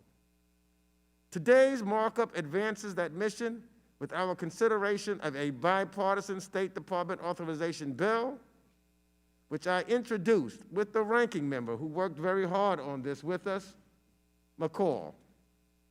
And it builds on years of work by members of this committee even before today. It should be striking to anyone who values diplomacy and the exercise of soft power that a State Department authorization bill has not been passed into law in nearly 2 decades. Authorization provides an avenue by which Congress can strengthen oversight, as well as provide helpful and necessary directives to modernize and adapt our bureaucracy to the changing world. It is that critical link, like our military, and it is critical that we on this bill fully support our diplomats so that they can lead at the front and center of our foreign policy. Supporting the State Department and its workforce cannot, I repeat, cannot be an afterthought. It must and will be the central work of this committee. This bipartisan bill is the first of many such efforts we hope to make in the 117th Congress to ensure that the State Department is effective, resilient, and reflective of America it represents abroad. After all, the world has changed substantially since the beginning of the 21st century. Indeed, it's even much smaller. As we've seen, whether it's a pandemic or financial, it's a smaller world than when Congress last passed a State Department authorization bill. Our State Department must be modernized to reflect those changes. The State Department is so important. We hear in other committees, and I'm not jealous of other committees, but one of the things that I want to make sure is on this committee, the stature of this committee is heard, and the importance of the State Department is elevated, because the members of the State Department are American heroes also. just like many of our soldiers. The fact of the matter is, by strengthening the State Department and utilizing diplomacy, we hope to preserve the lives of our military so that they won't have to go into battle and into war. I now would like to recognize our ranking member, Mr. McCaul of Texas, for any remarks he may have. And thank you, Mr. Chairman, for those eloquent words. I've already spoken on this, but I want to associate myself with your remarks, and I am fully committed to working with you. I think you're bringing a high degree of energy to the mission, to the chairmanship, raising the stature that the committee deserves, and the State Department. And I think an authorization bill is fundamental to a committee's work. And I think it's sad that it's been 18 years since the State Department has been authorized. I know Chairman Royce tried to authorize it. Chairman Elliott Engel, last Congress, we passed it out of the House, and it died in the Senate. I think the third time it's going to be a charm. And I really look forward to working very diligently with you on what is, I think, probably the most important thing that we can be doing, and that is authorizing the department under our Article 1 responsibility. Under the Constitution, Article 1 is the Congress. It's the first article for a reason, because it's we the people. And it is our job to do this. I am dedicated to it, to the task, and I look forward to working with you to getting this finally done in this Congress. And with that, I yield back. Gentleman yields back. Now, the gentleman yields back. Now, I realize members wish to speak on this bill and that some members have amendments to offer. And I would now recognize members by committee seniority, alternating between Democrats and Republicans, for the purpose of speaking on the bill first. If you miss your turn, please let our staff know and we will circle back to you. If you seek recognition, you must unmute your microphone and address the chair verbally. Then we will move on to amendments. I now recognize Representative Connolly of Virginia for 5 minutes. Thank you, Mr. Chairman. And thank you. I join you and the ranking member in underlying what I think is basic responsibility not only of our committee but of the Congress, which is to provide authorization for critical diplomatic and foreign assistance programs. The Department of State, that was one of the original cabinet positions, recognized as perhaps the preeminent cabinet position for a long time. In fact, presidents were often recruited from the Secretariat of State. It was considered that important.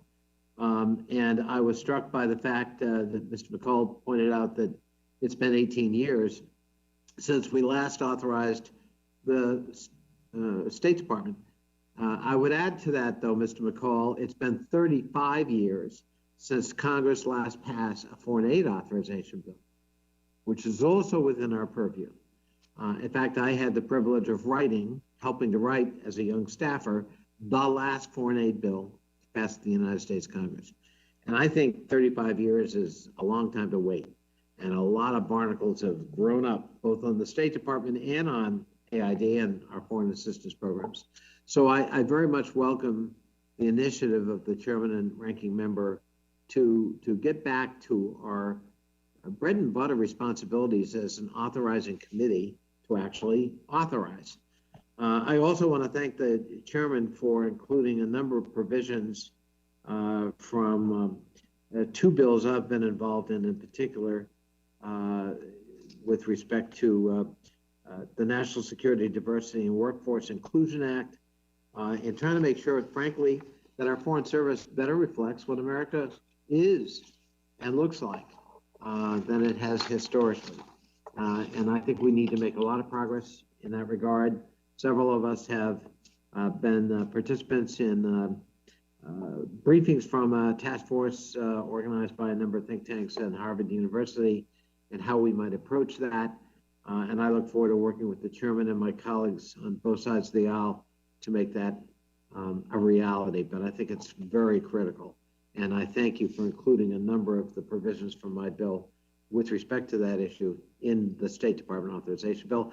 I also want to thank Representative Young Kim for collaborating to introduce legislation that repeals duplicative foreign affairs reporting requirements, H.R. 1244.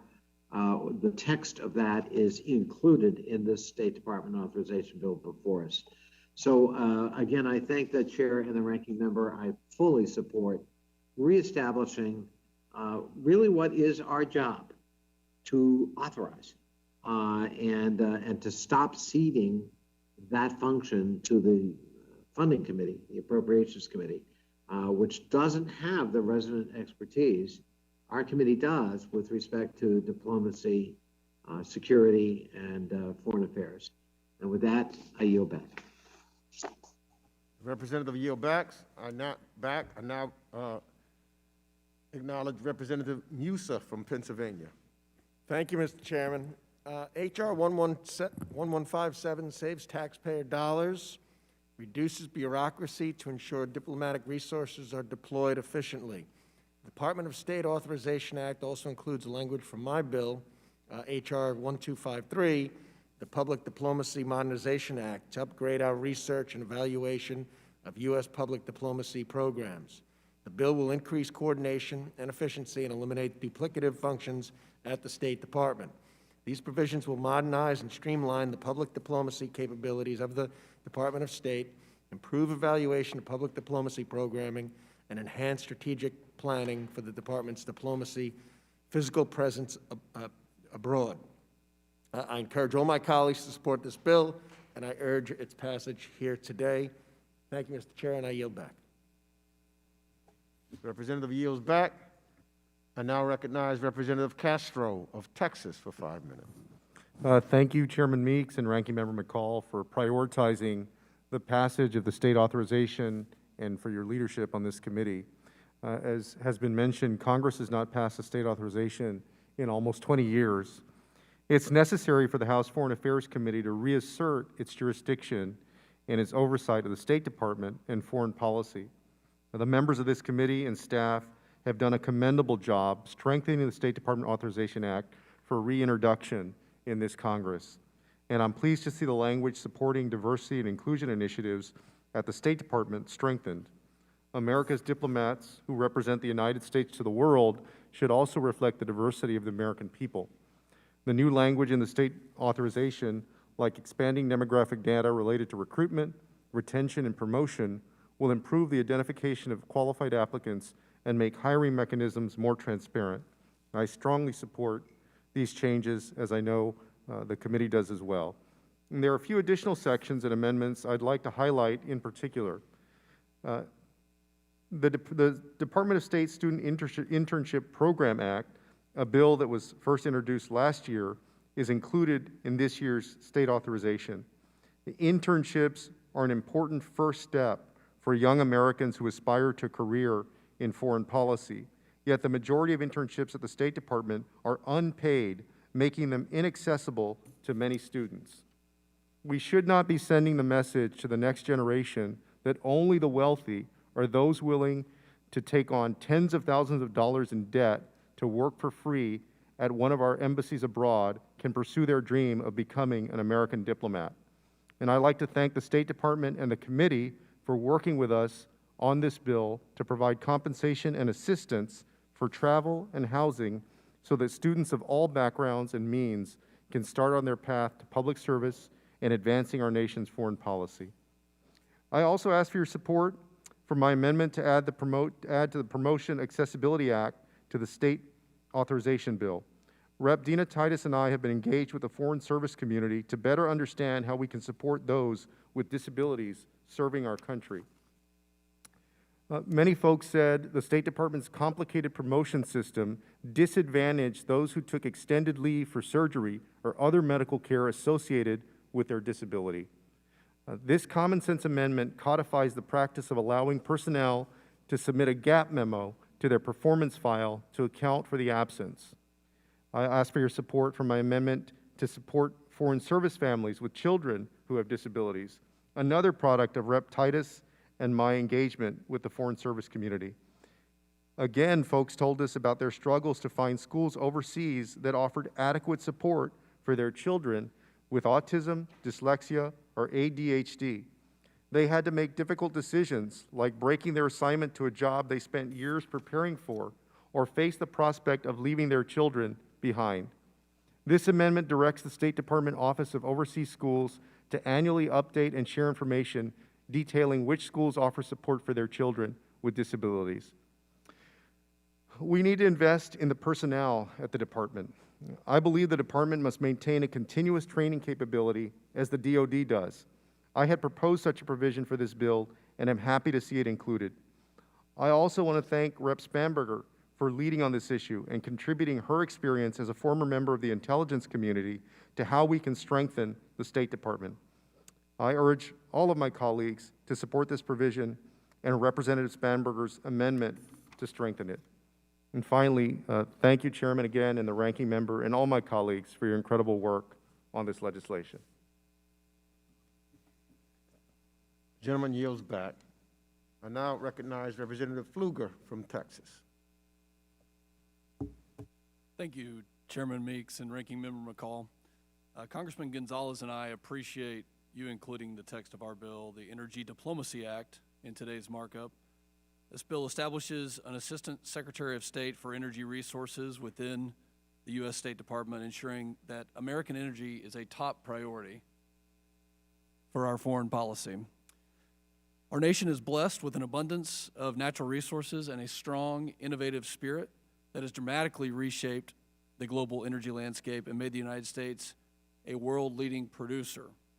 In fact, the Permian Basin in my district has led this effort. This position will ensure energy security remains at the forefront of U.S. foreign policy and help to promote economic and resource development that will bolster our allies and interests abroad.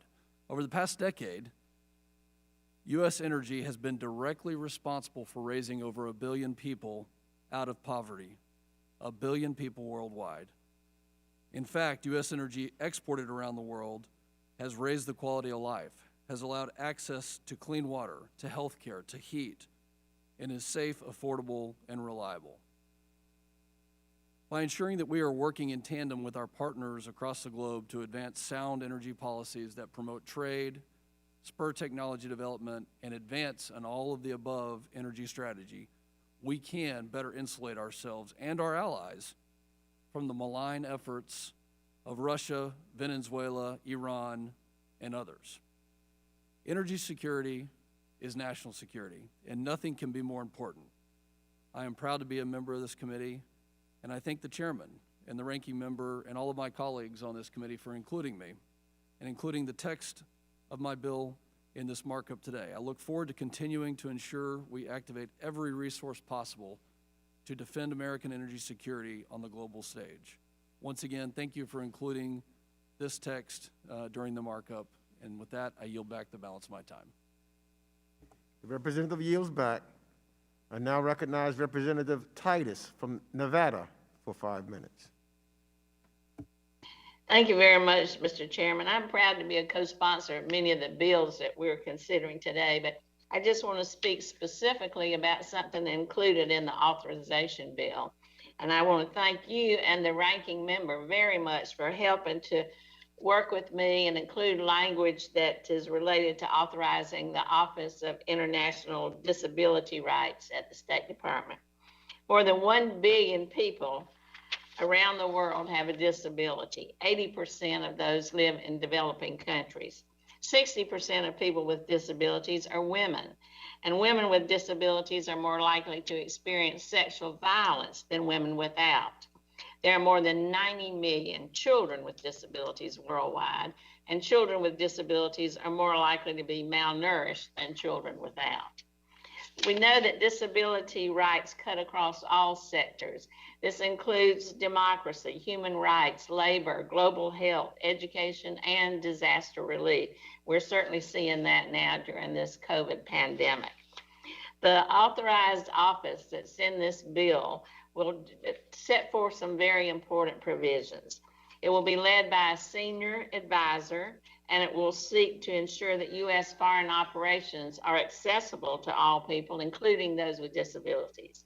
It'll promote human rights and participation in development activities for individuals with disabilities. It'll promote better training and disability inclusive practice for the State Department itself. It will represent the U.S. in diplomatic and multilateral discussions related to the rights of persons with disabilities around the globe, consult with civil society groups on best practices related to disability rights, work with other offices within the State Department to ensure that all documentation regarding human rights includes, when applicable, disability statistics and references, and also advise the Bureau of Human Resources on the recruitment, hiring, and retention of individuals with disabilities at the State Department. I'm very thankful for the work that's been done. It's included in this bill. I know it's just the first step, and I look forward to continuing to work to create a statewide policy that will coordinate with all other departments in the government about disabilities. I want to thank Representative Castro for his work on this with me and his leadership in this area. I am very supportive of all these measures that support diversity for the State Department and the department's attempt to elevate these issues so that it's more reflective of the population that the department represents and the country that it stands for. I'm disappointed that part of the GLOBE Act is not included in this. That would elevate LGBTI rights within the State Department and our policy, but I look forward to working with you all on that in a future bill. So I thank you again for including this. It's very important that we recognize people with disabilities both in policy, process, and even in structure of our buildings where the State Department is housed around the world, and I'm pleased to support the bill, and I yield back. Representative yields back. I now recognize Representative Kim of California for 5 minutes. Thank you, Chairman Meeks and Ranking Member McCaul, for your leadership on this effort to reauthorize and reform the Department of State in order to effectively meet the global challenges posed by the world today.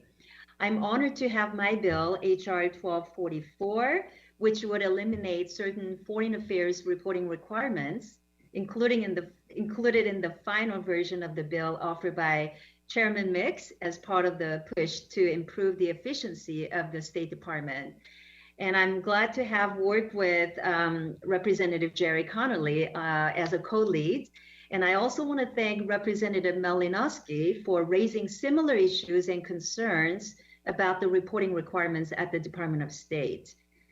Today, many foreign service officers and State Department staff spend a large amount of their time complying with duplicative and outdated reporting requirements mandated by Congress.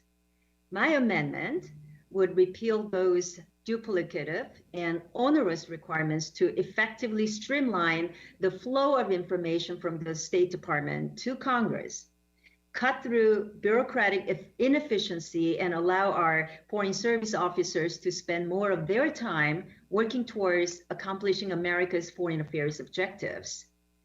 It's been a pleasure to work across the aisle with my colleague, Mr. Connolly, on this initiative, and I thank Chairman and Ranking Member for including it in the authorization package. I'm also proud to have sponsored another amendment in this package to improve and expand job skills training to State Department employees as they move up through the ranks and take on new responsibilities. In today's multifaceted world, it's essential to adapt to changing circumstances and the needs in order to compete globally. And I'm proud to work with this committee in ensuring our foreign service officers are competitive globally to their peers, and thank the chairman and ranking member for including it in the final package. Thank you. I yield back the balance of my time. The representative yields back. I now recognize Representative Phillips of Minnesota for 5 minutes. Thank you, Chairman Meeks. Forgive me here. Forgive me.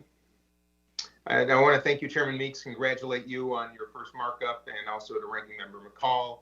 Heartfelt gratitude to both of you for another successful bipartisan markup. As has been well noted, it has been almost 2 decades since Congress passed an authorization bill for the Department of State, and it is my hope and frankly expectation that we finally do so during the 117th Congress. From pandemics to climate change, to terrorism, to protectionism, food insecurity, and increasingly fragile and repressive societies around the globe, the challenges facing our entire global community are clearly daunting. And diplomacy and development are clearly our best tools available to address these challenges, each of which pose critical threats to our nation in the absence of any action. And that is exactly why we have tasked our State Department with doing, to lead America's foreign policy through diplomacy and advancing our national security, economic prosperity, and the common interests of the American people. Integral to this mission are the women and men who have devoted their lives and their livelihoods to fulfilling this very purpose. However, as we all know, staffing shortages are very much compromising states' ability to affect our foreign policy priorities. At this very moment, approximately 13% of our overseas foreign service positions remain vacant. And if we do not prioritize the recruitment for and retention of our diplomatic corps, how in the heck can we accomplish our national security and foreign policy objectives? I think we all know the answer. That is why I worked with the committee to develop a 5-year strategic staffing plan requirement for the Department of State, a plan that would require a report on the root causes of our foreign service and civil service shortages and the effects of those shortages on our national security objectives. We have to remember that behind every policy are people. And without them, without outstanding foreign service professionals, this committee's discussions would be meaningless. While there's a lot more to be done, the Department of State Authorization Act is a major step forward to engaging and rebuilding our relationships with our allies around the globe and supporting the women and men at the State Department that, in my estimation, have been undervalued and underappreciated for far too long. With that, I urge my colleagues on the committee to join me in support of the Authorization Act, and I yield back. Thank you, Mr. Chair. Representative yields back. I now recognize Representative Spanberger from Virginia for 5 minutes. Thank you, Chairman Meeks and Ranking Member McCaul, for holding this markup and for making it clear that bolstering U.S. diplomacy is a top bipartisan priority for this committee. It's especially important that this committee is considering the Department of State Authorization Act during its first markup. The bill is a critical bipartisan piece of legislation that will strengthen the department's operations and its ability to advance U.S. interests and values around the world. It's our job in Congress to provide our diplomats and national security professionals with the tools needed to carry out their work and to protect the United States and expand opportunities for Americans. Sending a State Department authorization bill to the President's desk is long overdue, and I am glad we are doing it. This Congress, I look forward to working with my colleagues in the House and Senate and the Biden administration to get this legislation over the finish line. And I look forward to taking other important steps to bolstering the State Department and to ensuring that diplomacy can truly be the tool of first resort in U.S. foreign policy. I want to thank the chair and ranking member for their collaborative and bipartisan efforts on this legislation. And I'm pleased that my amendment from last Congress, which strengthened language on State Department's efforts to prevent and address sexual harassment, assault, and retaliation, is incorporated into the base text of this bill. I also want to express my support for the bill's focus on enhancing training for foreign and civil servants. Training is an investment in U.S. national security. I have seen this firsthand during my previous work as a CIA case officer. And today I'm offering an amendment to strengthen the provision that calls for the department to develop a strategy to establish a training float so that diplomatic personnel can more regularly participate in training opportunities. My amendment ensures that the department includes civil servants in developing this training float strategy, which aligns with their instrumental contributions to U.S. foreign policy and national security. My amendment also ensures that the strategy incorporates all Department of State training institutions, as well as other government and non-government educational opportunities. I also add language ensuring that the strategy identifies and works to overcome any disincentives to training.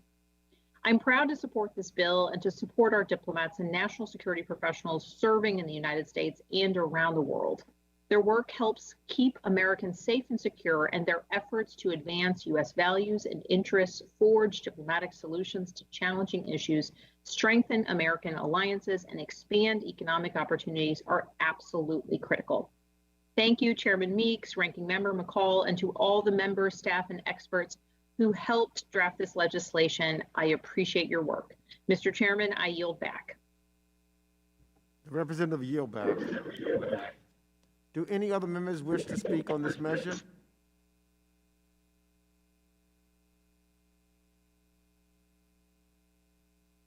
Hearing no further requests, let's move on to amendments. For what purposes does the representative from Pennsylvania seek recognition? Thank you, Mr. Chairman. I have an amendment at the desk.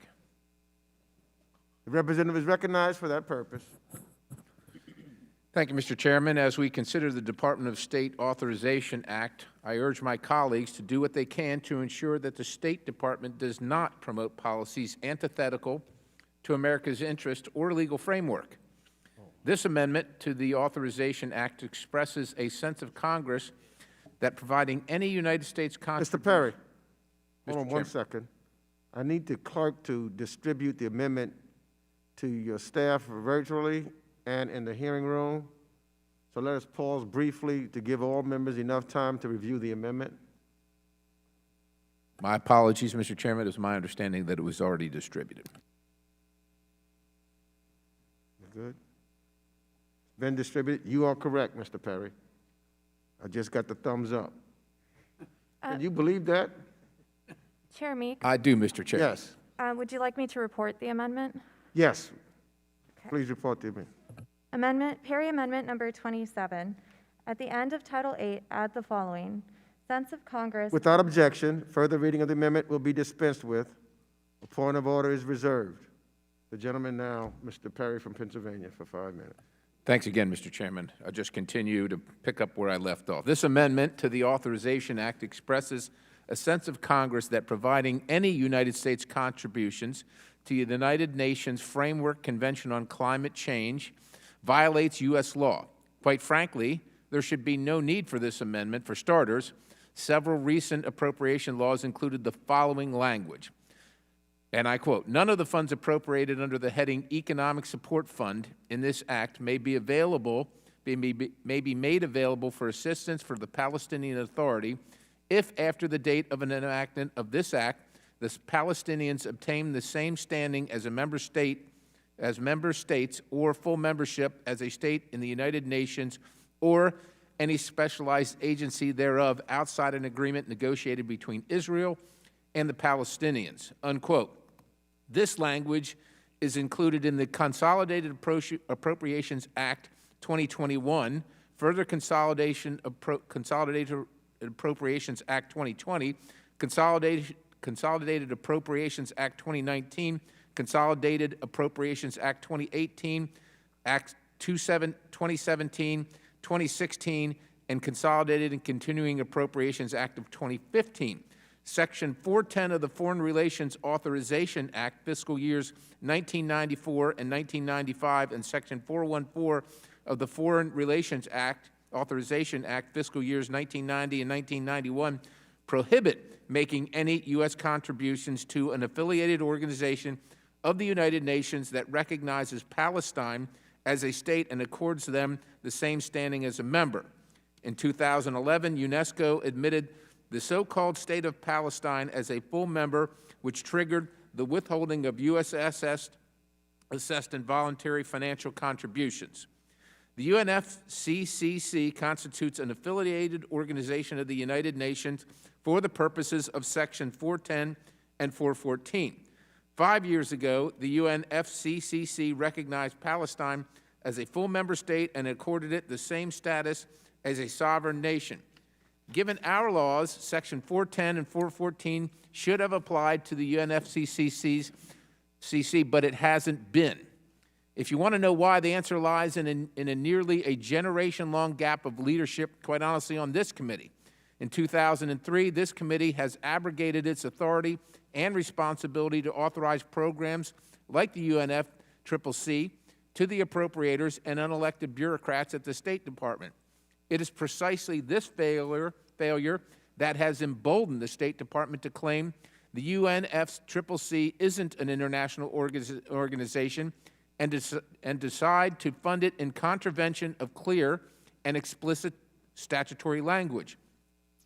Put plainly, what's the point of including language in nearly every Consolidated Appropriation Act if all we're going to do is ignore it?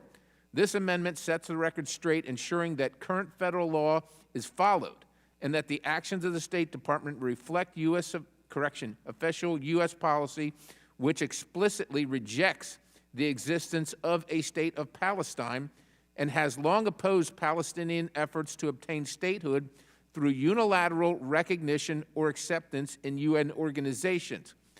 By passing this amendment, our nation, would be telling the UNFCCC that unless Palestine is de-recognized as a state by their institutions, U.S. participation in UNFCCC obligation would be and is a violation of our own laws. To inform the UNFCCC of our legal requirements and to fortify this committee's capacity for leadership, which it rightfully and duly has, I encourage adoption of this amendment. Now, it's my understanding that there might be questions and concerns raised alleging this amendment is not germane for a number of reasons. These claims are absolutely without merit and cannot stand without rebuttal. At this time, I will yield the balance of my time and hope one of my colleagues can give me some more time to talk about germaneness if it becomes an issue, but I encourage adoption of this amendment, Mr. Chair, and I yield. The representative's time has expired. Mr. Chairman. 1 second. I would now recognize myself for 5 minutes. I oppose this amendment. The State Department Authorization Bill contains various provisions to strengthen the management and operations of the Department of State, including to recruit and retain a diverse workforce, bolster embassy and information security, improve flexibility, training, and other workplace policies for personnel, and strengthen the department's capacity to carry out public diplomacy and anti-corruption activities.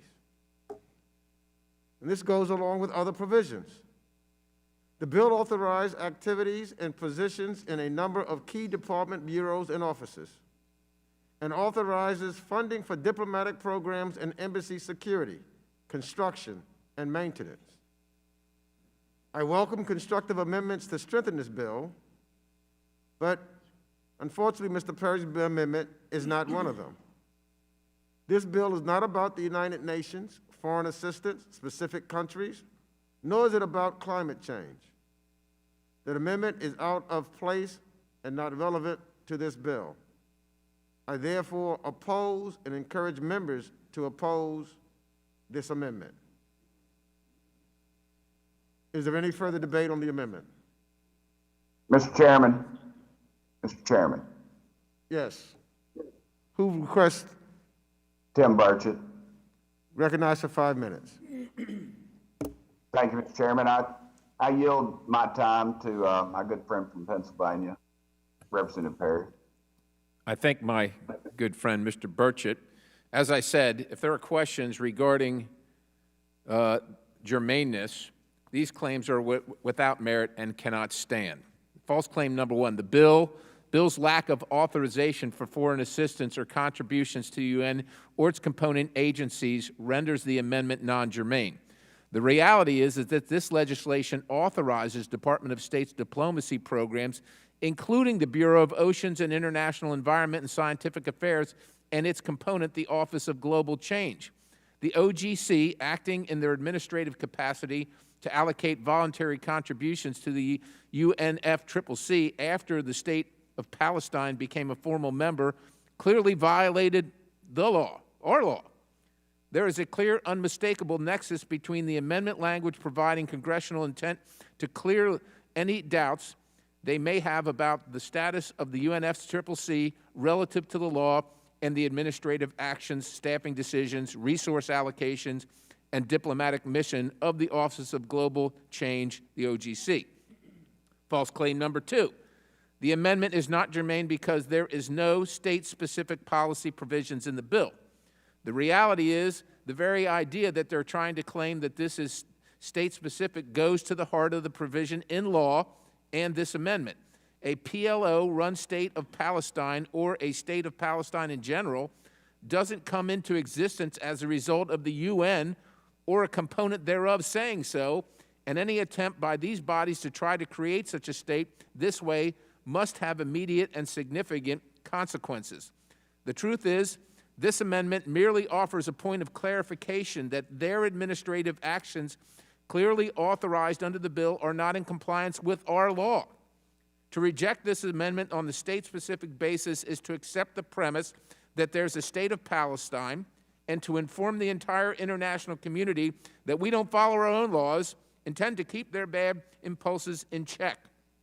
If that's what the majority intends to do, the American people deserve to know that that is the case. And with that, Mr. Chairman, I yield the balance back to Mr. Burchett.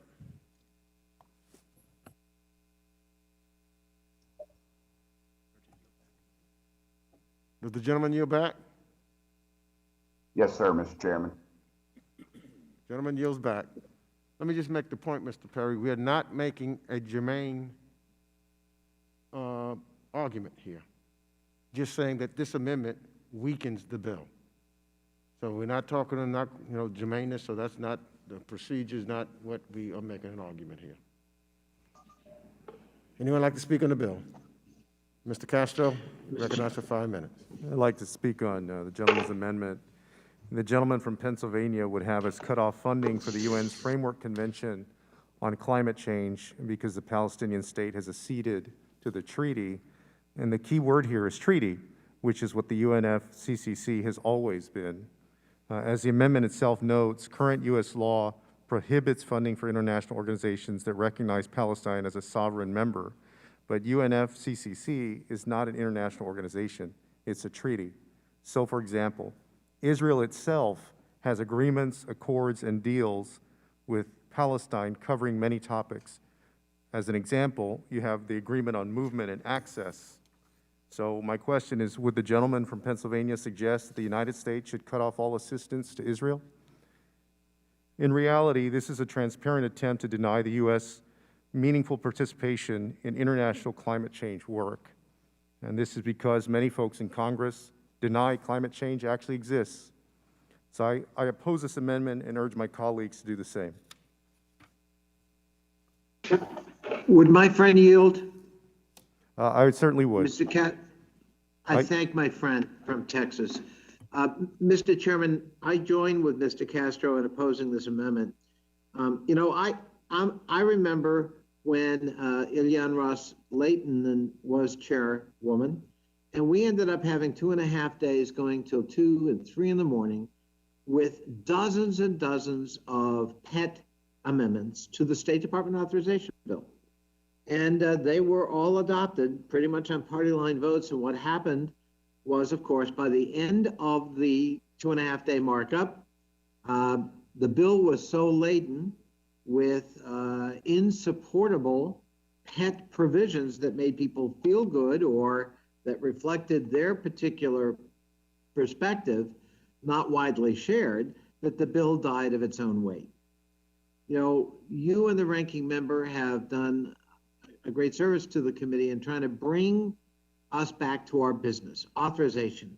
And sometimes we have to restrain ourselves from burdening must pass authorization legislation with all of our pet causes. Now, in this particular case, most of us believe that global climate change is real, that the international machinery with respect to that is useful, if not necessary, for the United States in which to participate. And burdening it with other issues, making foreign policy pronouncements and statements about issues not directly related, in fact, to the subject at hand, global climate change in this particular case, I think would be a big mistake. So I join Mr. Castro and thank him for yielding and opposing this amendment. Let's try to get a clean State Department bill out of our committee. Does the gentleman yield back? I yield back to Mr. Castro. It's his time. I yield back, Chairman. Is there any further on this, any further debate on the amendment? Yeah, Mr. Chairman. The ranking member is recognized for 5 minutes. Thank you, Mr. Chairman. I rise in support of the Perry Amendment. The law is pretty clear on this. I do think there is a germaneness issue, but as that has not been raised by the chairman, I'm inclined to follow what the law says. It prohibits funding to any UN organization that grants the Palestinians, which are not a state, the same status as a state. The UN Framework Convention on Climate Change is affiliated and linked to the United Nations. And the Palestinians are a signatory to this convention despite not being a state. I believe the United States must follow the law and end funding for the framework and its related entities. I do not disagree with the chairman's observations, though, at the same time. I think the bill does not include UN funding, and we did that for a reason. It would doom its chances in the Senate. It does not include climate change or such foreign policy issues either. And the chairman and I have worked together to really ensure that it focuses on areas of important agreement. So I share the concerns about turning this into a UN or climate change or Middle East policy bill, which would likely doom its prospects in the other body, as so many of our bills go down that road.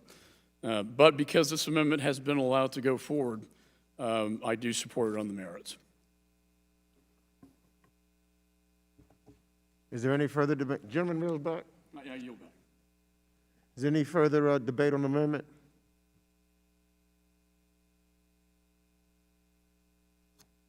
Hearing no further requests to speak, the question is on the amendment. We're going to take a vote by voice. All members, please unmute your microphones.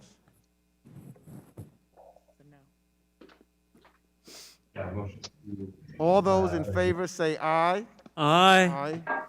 Aye. All those opposed say no. No. No. No. No. No. In the opinion of the chair, the noes have it, and the amendment is not agreed to.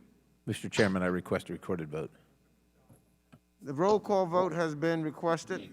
Pursuant to Committee Rule 4.A2, further proceedings on the amendment shall be postponed.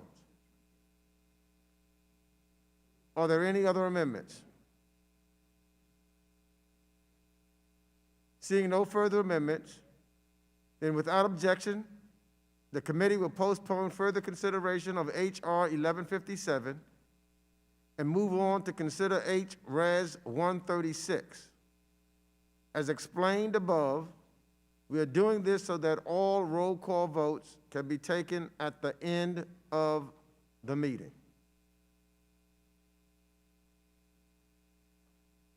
Moving on, pursuant to notice, for purposes of a markup, I now call up H.Res. 136, emphasizing the importance and interdependence of diplomacy and international development of American interests and national security. The clerk will report the resolution. House Resolution 136, emphasizing the importance and interdependence of diplomacy. Without objection, the first reading of the resolution is dispensed with. And without objection, the resolution shall be considered as read and open to amendment at any point. At this time, I recognize myself to speak on the measure. H.Res. 136 is a fundamental measure meant to reassert diplomacy and development as cornerstones of our foreign policy. America's aid programs have been significant in eradicating diseases or pushing them towards extinction, lifting countless lives out of poverty, and providing health services to the world's poorest and most vulnerable. To do all this while representing only a minuscule portion of the federal budget.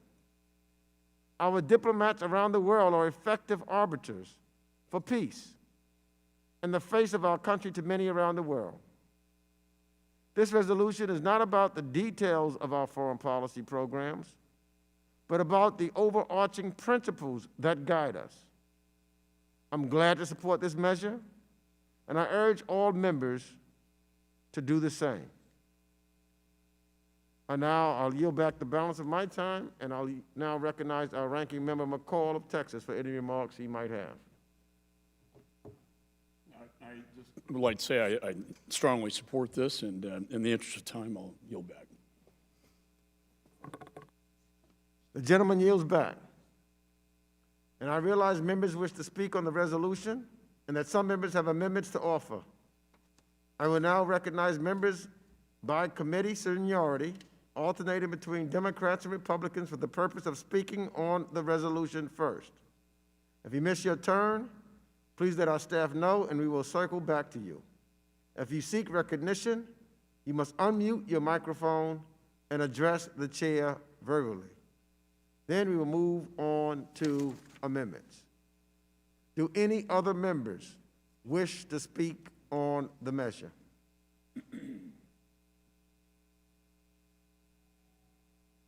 Hearing no further requests, let's move on to the amendments. For what purpose does the representative from Pennsylvania seek recognition? Mr. Chairman, I've got an amendment at the desk. The clerk shall distribute the amendment to your staff virtually and the hearing room. Let us pause briefly. We're good. All right. So has everyone received a copy of the amendment? The clerk will please report the amendment. Perry, amendment number 25, page 4, line 2, strike and after the semicolon. Without objection, further reading of the amendment will be dispensed with. A point of order is reserved. The representative from Pennsylvania is now recognized for 5 minutes. Thank you, Mr. Chairman. I sure appreciate the opportunity to speak on behalf of the amendments I'm offering on House Resolution 136, emphasizing the importance and interdependency of diplomacy and international development to American interest and national security. There is no doubt that America is the most generous country in the world. Time and again, the American taxpayer has demonstrated uncommon, consistent charity to those in need. I want to be clear, however, about what constitutes real international development and what doesn't. For the past 4 years, the Trump administration made a solid commitment towards promoting the intrinsic worth and value of every single human life. It upheld what is known as the Mexico City policy and ensured that taxpayer dollars did not go to foreign NGOs offering abortion services. It's a good policy. It's the foreign policy equivalent of the Hyde Amendment, which several members of this body now want to eliminate, and protects taxpayers from funding an act contrary to the principle that all life is sacred and worth fighting for. This resolution is insufficient in that it seems to suggest international aid is its own goal. That's simply an irresponsible way to help people in need. There's more than just the aid. There's the policy that goes with it. This amendment ensures that American aid reflects American values. We can help other nations and NGOs in pursuit of common interests, but there is absolutely no excuse for providing taxpayer funds to ideological organizations who regularly marginalize what we hold true as a nation. And with that, I encourage my colleagues to promote the best that America has to offer and to support passage of this amendment. Mr. Chairman, I yield the balance. The representative yields back. I now recognize myself. I oppose this amendment. H.Res 136 frames the core bipartisan values supported by this committee. And it's not meant to be an exhaustive list or an overly prescriptive agenda. Ranking Member McCaul and I introduced this resolution together, and I believe it's a valuable demonstration of America's foreign policy leadership. Multilateral engagement is a critical component of our foreign policy. Now, it's not the sum total of it, but rather just one tool of many that enables us to leverage the collective action of the international community. And it also gives us the opportunity to amplify our own actions. I've made multilateralism a priority on this committee, and therefore I oppose this amendment and encourage my colleagues to do similarly. Is there any further debate on the amendment? Mr. Chairman. Who seeks recognition? Mr. Connolly. No. Mr. Smith, New Jersey. Thank you very much, Mr. Chairman. Mr. Chairman, President Biden's executive order last month that reversed the Protecting Life in Global Health Assistance, also known as the Mexico City policy, has now put us in a position that forces U.S. taxpayers to fund organizations that promote, lobby for, and perform abortion on demand in foreign countries. As I think members know, the original Mexico City policy, which again was just reversed by President Biden, was first announced by President Ronald Reagan at a UN conference on population control in 1984, hence its name, and it established pro-child safeguards, benign, humane conditions on global health assistance. I think members might find it of particular interest to know that Americans overwhelmingly oppose U.S. foreign aid to subsidize abortion. Just last month, a Marist poll found that more than 3 in 4 Americans, 77%, oppose using tax dollars to support abortions in other countries. Very simply, Mr. Speaker, no one's life is expendable. Every human life has infinite value. It's about time we recognize that birth is an event that happens in the life of a child. Ultrasound has shattered the myth that an unborn child is anything but human and alive, growing, prospering, thriving, in so many cases, particularly when maternal health care and prenatal health care is available. Let me just say to my colleagues, U.S. foreign policy and the foreign entities we fund with billions, not millions, billions of dollars in grant money should consistently affirm, care for, and tangibly assist women and children, including unborn baby girls and boys. I yield back. Gentleman yields back. Who seeks recognition? Mr. Chairman. Yes, who seeks recognition? Mr. Connolly. Recognized for 5 minutes. I thank the chair. You know, this is always a difficult topic for our committee and our counterpart committee in the Senate. Family planning is an absolute lifeline for many, many families living at the very edge of survival in terms of income and food security and mouths to feed. The ability of women to be able to try to space their families and have some control over their own bodies is a constant struggle. Limiting choices costs lives. And to hear sincere views about the preciousness of life, I certainly hope would extend to the lives of struggling women who are at risk, frankly, with constant pregnancies. In many, many societies where they have little to no choice in the number of children they want to have and in spacing those children in a way that allows for health and security. I don't know if my colleagues, I know Mr. Smith has, I don't know if Mr. Perry has, but I've probably traveled to 80 or 90 countries in which we run bilateral aid programs that include, substantial family planning components. And I have to tell you, on the ground, in the field, these far off ideological precepts that get adopted in Washington seem remote and really not relevant to the daily lives of the people we say we want to serve. Encumbering legislation with provisions such as this, motivated,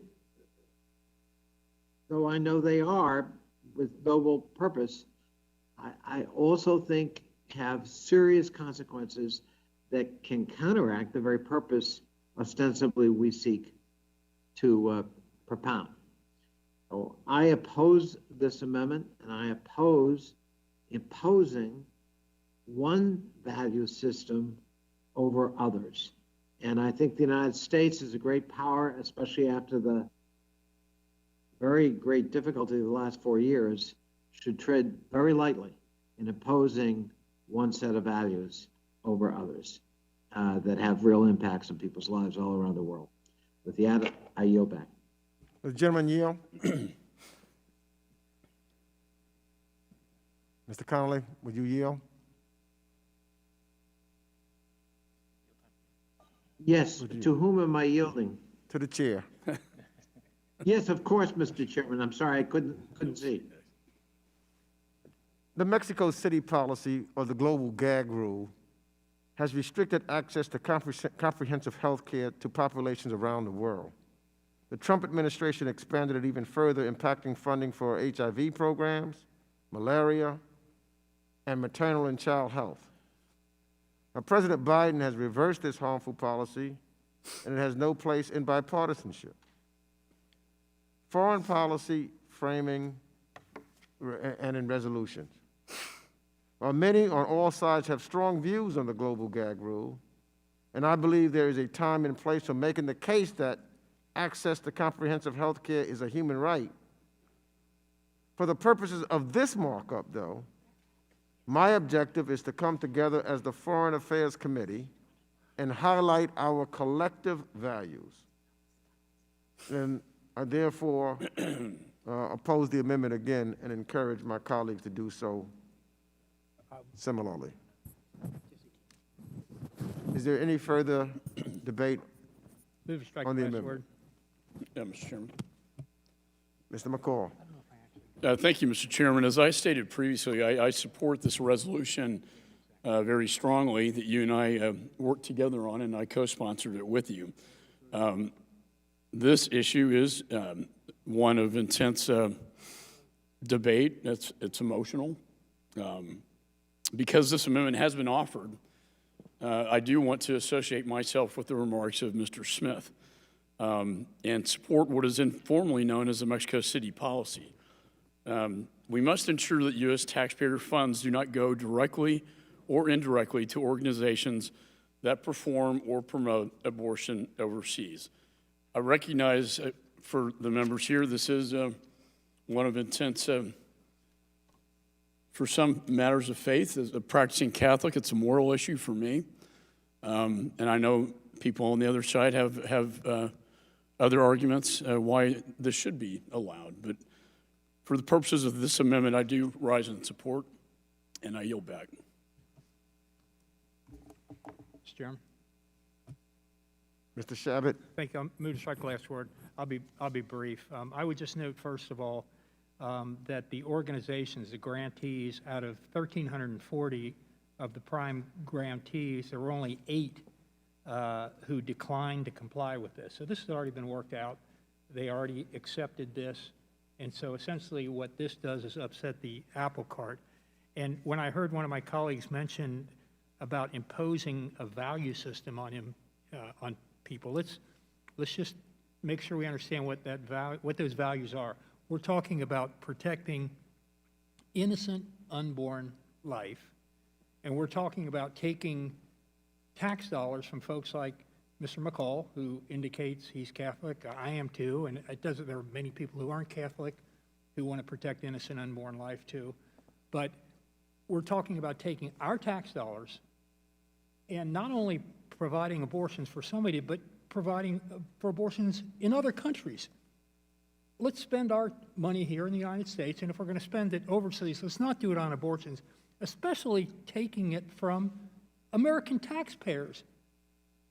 Think of that, taking American taxpayer dollars, sending them overseas to provide abortions over there, killing innocent unborn children on the other side of the globe. That's what this is all about.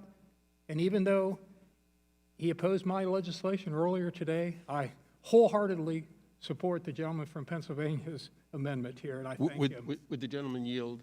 I'd be happy to yield. So that we don't take any additional time, I just want to piggyback on what Mr. Chabot has said and add one more thing. As I look around the room and see all the former chairmen of this committee, I'm reminded that this policy has been one that has been considered to be nonpartisan for most of the time of my 20 years in Congress. So the one thing that I would add to what's already been said, and that is the fungibility of money. And I might suggest to the chairman, as he works through this with his leadership, that just as Planned Parenthood under both Republican and Democratic presidents continues to successfully get about $500 million a year in grants, none of which pay for abortions, and yet they perform the vast, well, in California, they perform all of the abortions that are done in California. Money is fungible. So the fact that we're looking at the same amount of aid and we're simply saying that there will be a preclusion from one small part doesn't change to one penny the likelihood that in fact there will be access to what we are not paying for, but there will be access in every single country. There is no country in which we are the unique and only possibility for that aid. So I might suggest that returning this to a nonpartisan nature would be in everyone's best interest to recognize that, in fact, we are looking at the same amount of money and the dollars will go just as far in other areas, while America can continue to have a non-participation in one very small portion of the aid we provide around the world to women's health. And I thank the gentleman for yielding and yield back. Thank you, and I yield back. Gentleman yields Mr. back. Chairman. Yes. Mr. Chairman, move to strike the last word. Mr. Deutsch, let me just say, Mr. Deutsch is going to be recognized for 5 minutes. Then committee will go into recess because their votes are on, and then we'll come back after we vote. Mr. Deutsch, for 5 minutes. Thank you, Mr. Chairman. Mr. Chairman, I won't take all this time. I just would like to talk about what has been bipartisan throughout this hearing today, which is our commitment to the work that we can do in advancing global health. The global gag rule is bad policy, Mr. Chairman. It forced non-U.S. NGOs to choose between receiving American global health assistance and providing comprehensive sexual and reproductive health care, which included information, referrals, or services for legal abortion or to advocate for the legalization of abortion in their country with their own non-U.S. government funds. Mr. Chairman, the extensive harm of the expanded global gag rule has been well documented. Research has shown that restricting women's access to safe abortion doesn't stop women from needing or seeking these services.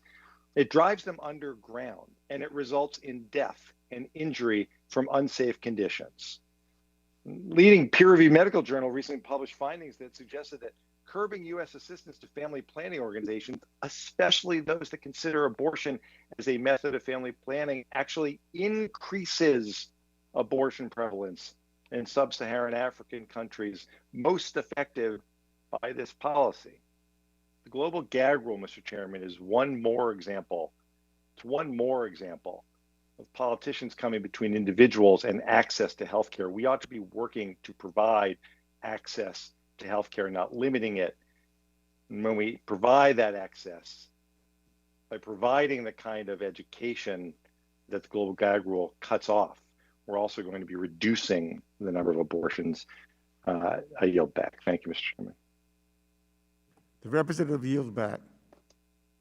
The committee will now go into recess until further notice after votes.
Markup is now back in order.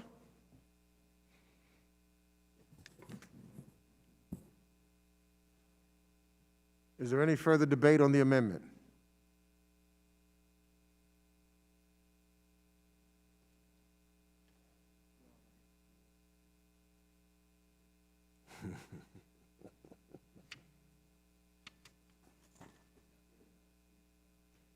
Hearing no further requests to speak, the question is on the amendment.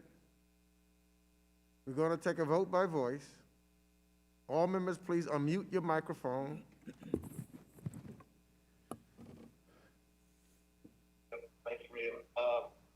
All those in favor say aye. Aye. Aye. Aye. All those opposed say no. No. Why? No.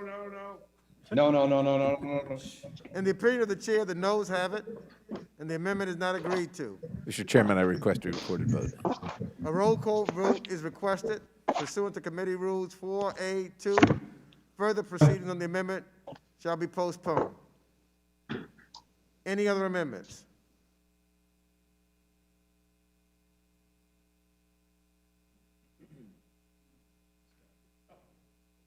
No, you don't have to. No, I was ahead of it already. Any other amendments? Mr. Chairman, I have an amendment at the desk. Okay. The clerk shall distribute the amendment to your staff virtually and a hearing room. Let us pause briefly to give all members enough time to review the amendment. Everyone has received a copy of the amendment. The clerk will please report the amendment. Perry, amendment number 26. Page 4, line 2, strike and after the semicolon. Without objection, further reading of the amendment will be dispensed with. A point of order is reserved. The representative from Pennsylvania is recognized for 5 minutes in support of the amendment. Thank you very much, Mr. Chairman. Over the past several years, and certainly during the pandemic, the American people have seen firsthand that international institutions do not always behave in our nation's best interest. We saw that when the World Health Organization willingly signed up to be the parrot of the Chinese Communist Party, citing CCP lies regarding the coronavirus while failing to independently verify any information on its own. Because of China's noxious influence in the international sphere, we were never able to heed the warnings of Taiwanese scientists who indicated on December 31st of 2019 that the virus could indeed be spread by human-to-human transmission. The Division of Palestinian Rights within the UN Secretariat receives regular funding to ostensibly provide assistance to Palestinian people, despite the fact that they regularly issue unsubstantiated and anti-Semitic attacks on Israel. Before long, we'll be funding UNRWA and other global groups that actively work to undermine our interests and those of our allies. The UN Human Rights Council decided, in the midst of the CCP's genocidal activity in Xinjiang province, that China would be a welcome addition to its institution. On February 8th, President Biden concurred. A bill considered by this committee last year urged funding for CEPI, the Coalition for Epidemic Preparedness Innovations, in hopes of securing a vaccine for the coronavirus. This committee adopted that legislation despite the fact that CEPI had a bona fide member of the China Centers for Disease Control on their scientific advisory committee. One of CEPI's board of directors even went so far as to praise China's response to the coronavirus, saying China has made remarkable progress in responding effectively to disease outbreaks. Now, of course, we want to work with international institutions to promote American interest, but that's not always possible. And when it's not, we need to be sure that our nation is still able to advance its objectives. In light of the repeated examples of unreliability that our people have seen from some international institutions, it's up to us right here on this committee to ensure that our government agencies are able to meet challenges when needed. This amendment urges the Department of State to simply conduct a study detailing how the United States Agency for International Development, we know them as USAID, can most effectively pursue humanitarian initiatives independent of collaborative efforts with the very organizations that have continued to let us down.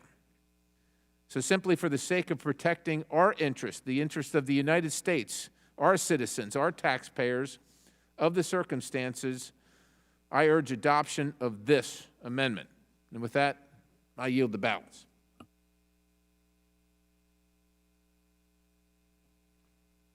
The gentleman yields back.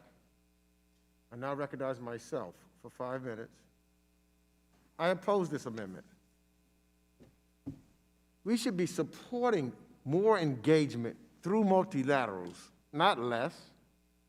Organizations like the World Food Program, UNICEF, and the UN Refugee Agency help save thousands of lives around the world each and every day. They help leverage other donors' funding and help reach places where other actors are unable to and are unwilling to do. The USAID works through a wide variety of NGOs, faith-based organizations, and multilaterals. Its funding to UN organizations is voluntary, which allows USAID to determine who on the ground is best positioned to meet the needs of those suffering from conflict, natural disasters, economic depreciation, or other challenges.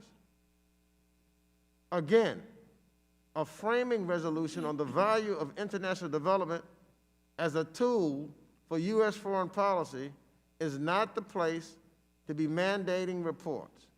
In fact, it's the opposite of what we just supported in the state authorization bill by reducing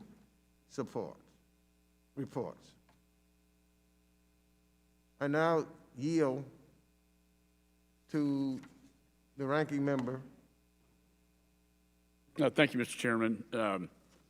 While well-intentioned, I do stand in opposition to this amendment. We're all for efforts to more effectively use foreign aid, but that means the flexibility to work with certain UN agencies when it is in our best interest. For instance, the World Food Program, led by an American, David Beasley, just won the Nobel Peace Prize for their outstanding work to save lives and address a historic number of humanitarian disasters around the world. Suggesting that humanitarian efforts should be wholly independent of UN agencies would actually create duplication and waste taxpayer dollars. Our response must be coordinated with our partners and our allies, and that sometimes means coordinating with UN agencies. And I chaired the China task force, and I'm sympathetic to the gentleman from Pennsylvania's arguments, but I would argue that we would actually be ceding leadership to the Chinese Communist Party, who would take advantage of the opportunity to leverage humanitarian crises and further project their own global influence, as they have done with the WHO and other UN entities. Some UN entities are deeply problematic. Others do excellent and effective humanitarian work. I certainly agree. I've been talking about the CCP's malign efforts when it comes to COVID and its role with the WHO and its whole failure to report under international health regulations a SARS-like virus as required by the United Nations' own international health regulations. Never reported that to the WHO, the SARS-like virus, even when the doctors were complaining about it and reporting it. They were actually silenced by its own government, and lab samples were destroyed, and it was lied that it was not human to human, creating what was a local epidemic into a national pandemic that we are just reeling around the world from still today, as we had the ceremony in the Capitol steps honoring the 500,000 Americans who have passed away. The total death rate now globally has now exceeded World War I, II, and Vietnam combined. I don't want the CCP to gain additional authority in the United Nations, and I think we need to be competitive. And to be competitive, we've got to be on the field and play in the game. And with that, Mr. Chairman, again, while I do think it's well-intentioned, I think this amendment would actually result in the opposite of what it intends, and for that reason, I oppose. Would the chairman further yield? Yeah, I'll yield to the gentleman from California. Thank you. I'll be very brief.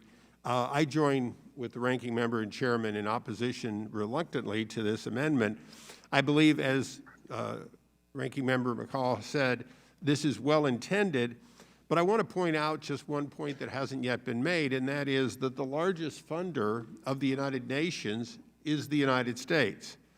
In most cases, by putting a prohibition on working with the UN coordinated agencies, we're in fact allowing our U.S. dollars to be spent but not be able to leverage other U.S. dollars. So as much as I know this is well intended, having worked with USAID in many cases in areas in which the United Nations has access, but USAID doesn't, and where groups which the UN has good relations with and the United States is only tangential, I realize that prohibiting further coordination would work to our detriment. So reluctantly, I also will be opposing this amendment, and I yield back. Yield back. Gentleman yields back. Is there any further debate on the amendment? Mr. Castro. Thank you, Yes. Chairman. Thank you, Chairman. Chairman Meeks, can I speak? No, Mr. Castro is recognized for 5 minutes. The amendment asks us to add a provision to this resolution that urges USAID to conduct a study about how the agency can operate independently of the United Nations. This is unnecessary. The vast majority of USAID's work happens independent of the United Nations. So the gentleman from Pennsylvania wants USAID to use taxpayers' money to conduct a study of how it can do what it already does. Unfortunately, the amendment's purpose is really to reduce U.S. leadership at the United Nations and its various agencies. We've already seen the last few years the consequences of America abandoning the United Nations. The Trump administration spent its first few years in office trying to disengage from the United Nations in any way possible. The result was China and Russia filling the vacuum we left and other authoritarian countries using the United Nations for their own ends. The results were so devastating that in 2020, the Trump administration decided to create a new special envoy to counter Chinese influence at the United Nations. We must re-engage these international organizations and work with them, including on foreign assistance programs. And I oppose this amendment and urge my colleagues to do the same. Gentleman yields back. Is there any further debate on the amendment? Yes, Chairman, may I speak, please? Yes. Yield to Ms. Kim, Young Kim, for 5 minutes. Thank you, Chairman Meeks. I strongly support the remarks made by Ranking Member McCaul, and I will oppose this amendment. Humanitarian operations require coordination and cooperation with our allies. Otherwise, as the Ranking Member said, we risk duplicating efforts and wasting critical resources. The Communist Chinese Party is committing genocide against the Uyghurs and Xinjiang. Do you want them replacing the United States on these critical bodies that provide life-saving assistance in times of humanitarian crisis? That would be dangerous and give them another tool to repress vulnerable populations and project their harmful policies around the world. I urge my colleagues to oppose this amendment. The United States leadership in humanitarian crisis response is critical, and that means coordinating with UN agencies. Thank you, and I yield back. Representative yields back. I now yield to Representative Jacobs for 5 minutes. Thank you, Mr. Chair. I would like to speak against this proposed amendment. The resolution that it would amend frames the core bipartisan values of this committee and shows the world that there is broad bipartisan support for America's leadership role and that our allies and our partners can count on us. Working through multilateral organizations is an important part of doing that. USAID works in really difficult situations all around the world. Humanitarian emergencies are incredibly complex, and we in Congress are not best placed to decide who USAID should partner with on the ground to be able to serve the needs of vulnerable people. It's simply unreasonable and unfeasible to ask USAID to go it alone. It would not be a responsible use of American taxpayer funds to do so. I therefore oppose the amendment and urge my colleagues to do so as well. And I yield my time back. Representative yields back. Is there any further debate on the amendment?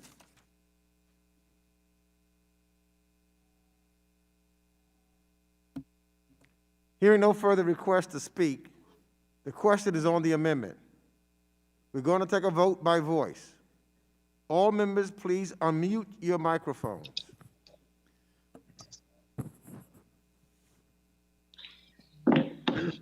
All those in favor say aye. Aye. Aye. All those opposed say no. No. No. No. In the opinion of the chair, the noes have it, and the amendment is not agreed to, and the motion to reconsider is laid upon the table. Mr. Chairman, I request a recorded vote.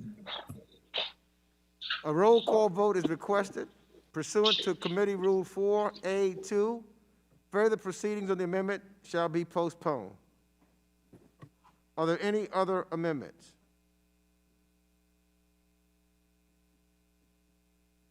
Hearing none, we're going to vote on the postponed amendments and final passage.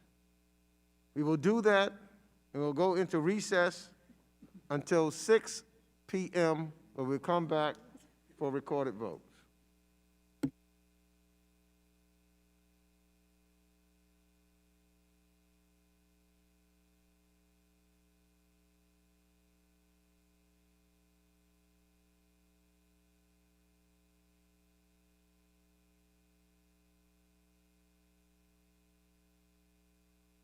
Yeah.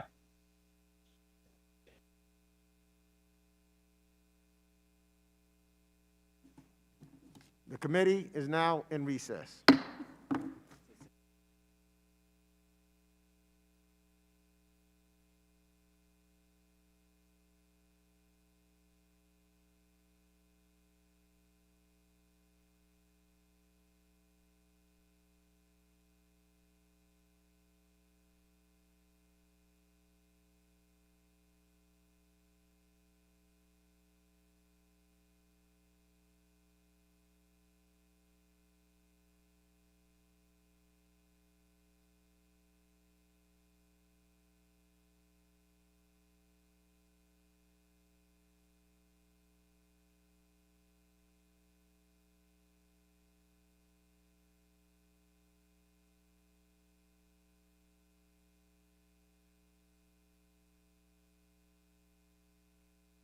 Did we recess?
Mr. Kim, thank you so much for joining, sir. Can we test our audio?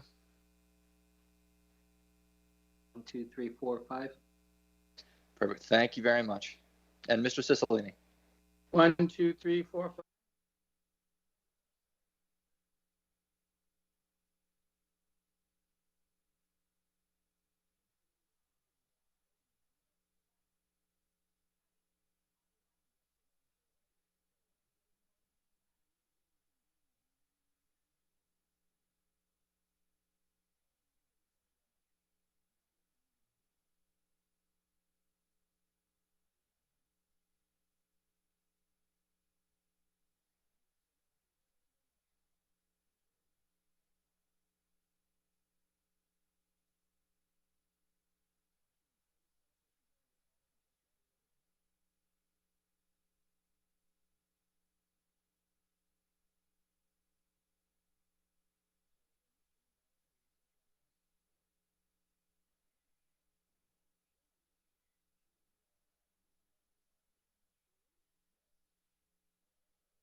Get through this quickly because I believe a lot of members have other things to do other than staying on the with me here this evening.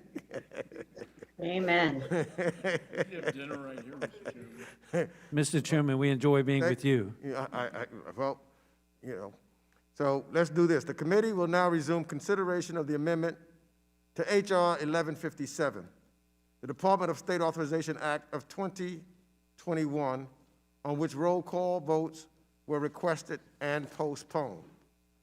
The question is on the Perry Amendment, designated number 27 to H.R. 1157. A recorded vote is ordered. All members, please make sure you are visible to the chair and unmute your microphones when your name is called. The clerk will please call the roll. Representative Sherman? No. Representative Sherman votes no. Representative Cis?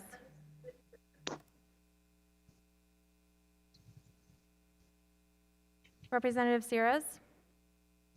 Okay. Representative Connolly? Nay. Representative Connolly votes nay. Representative Deutsch? No. Representative Deutsch votes no. Representative Bass? No. Representative Bass votes no.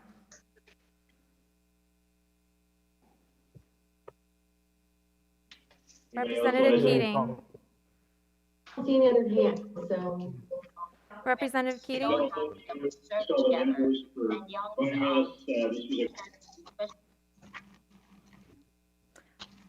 Representative Cicilline? Here and I'm muting. Representative Cicilline? No. Representative Cicilline votes no. Representative Barra? No. Representative Barra votes no. Representative Castro. No. Representative Castro votes no. Representative Titus. Representative Titus. Titus votes no. Representative Titus votes no.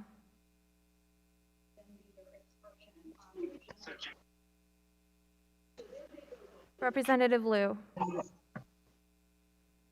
That's going to be the last one. Representative Liu. No. Representative Liu votes no. Representative Wild. Wild votes no. Representative Wild votes no.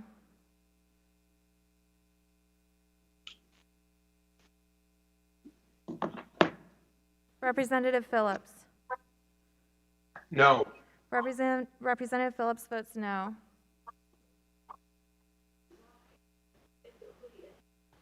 Representative Omar, I don't see you on camera. Representative Allred. Representative Allred? Allred votes no. Representative Allred votes no. Representative Levin. Levin votes no. Representative Levin votes no. Representative Spanberger. No. Representative Spanberger votes no. Representative Houlihan. No. Representative Houlihan votes no. No. Oh, Representative Malinowski. No. Representative Malinowski votes no. Representative Kim. No. Representative Kim votes no.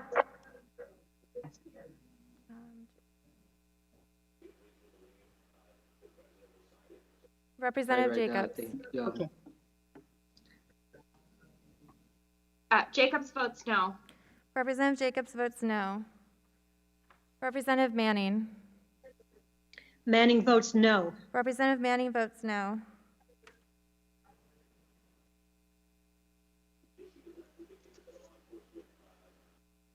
Representative Costa, I don't see you on video.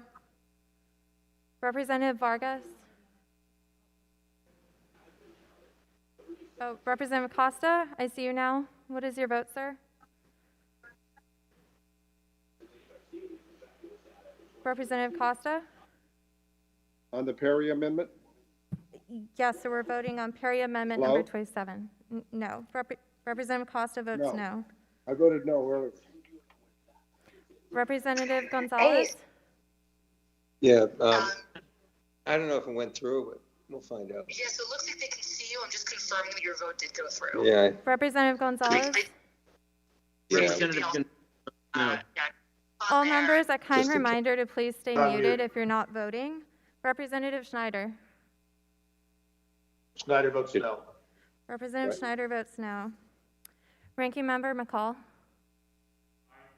Ranking Member McCaul votes aye. Double check I voted. Yeah, I'm double checking his vote right now.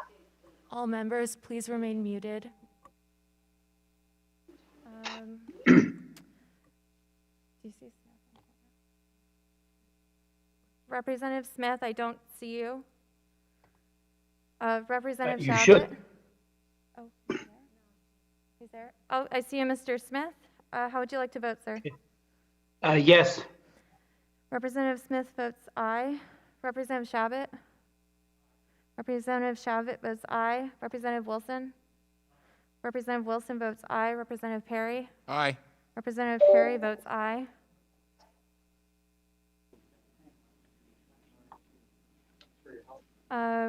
Representative Issa, I don't see you on camera, sir. Yeah.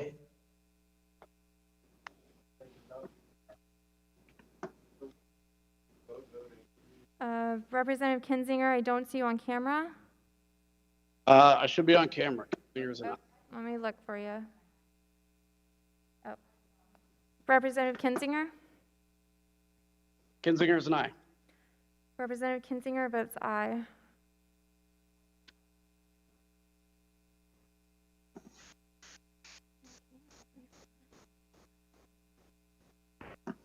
Representative Issa?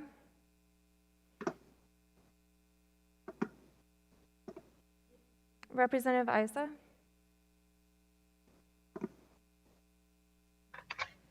Sir, I can't hear you. Could you try voting? Aye. Aye? Okay. Thank you, Representative Isa.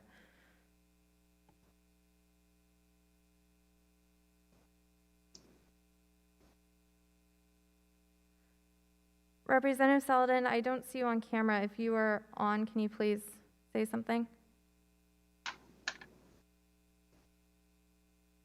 No? Okay.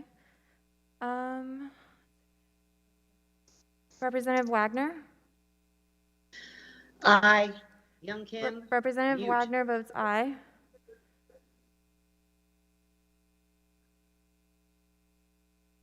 Representative I'm Mast? unmuted.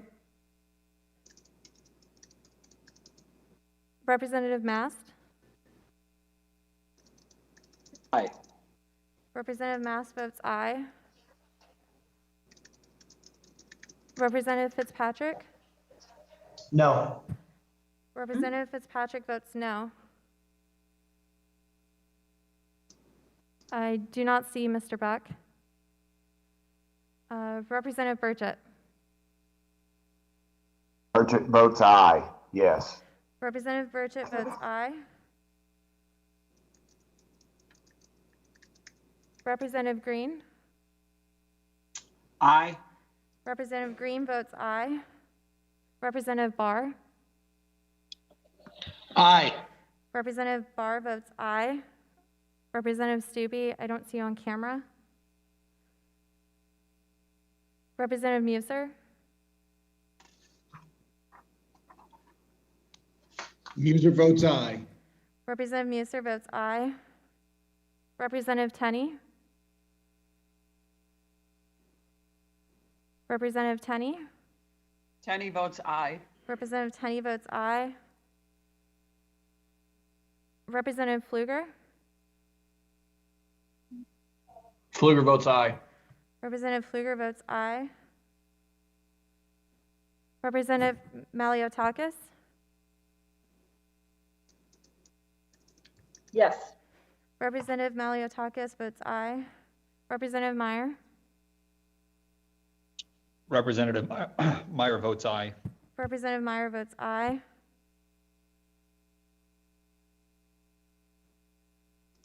Representative Jackson?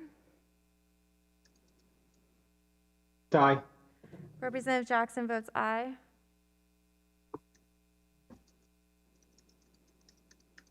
Representative Kim? Kim votes aye. Representative Kim votes aye. Representative Salazar?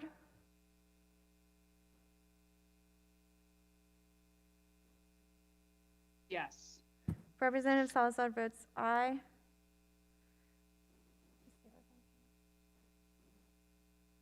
Representative Sears, I don't see you on camera. Representative Keating? Keating votes no. Representative Keating votes no. Representative Omar?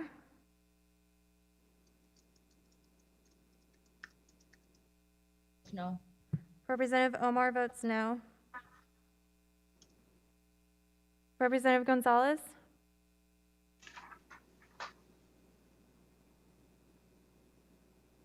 Votes no. Representative Gonzalez votes no. I don't see that. Do you see Zeldin? No Zeldin, STB, no Buck. Chair Meeks? Have all members been recorded? Oh, Chair Meeks votes no. Chair Meeks votes no.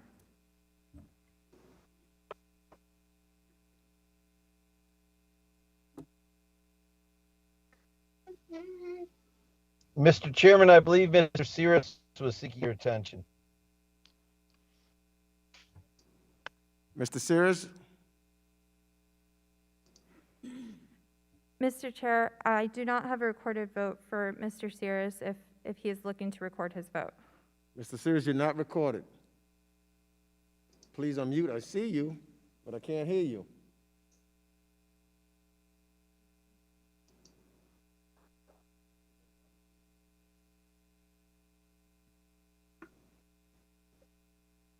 Mr. Sears.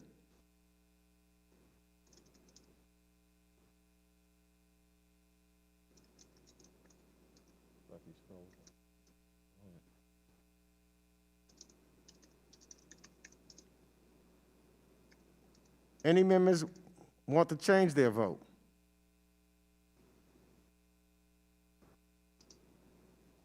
The clerk is to report the tally. Mr. Chair, on that vote, there were 26 noes and 20 ayes.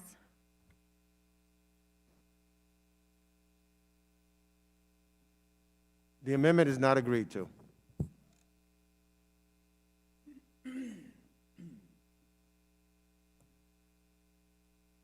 The question is to report H.R.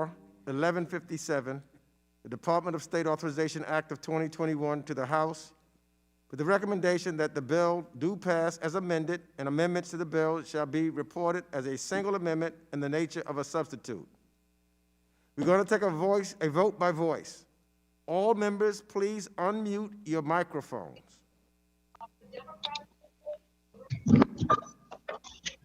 All those in favor, say aye. Aye. Aye.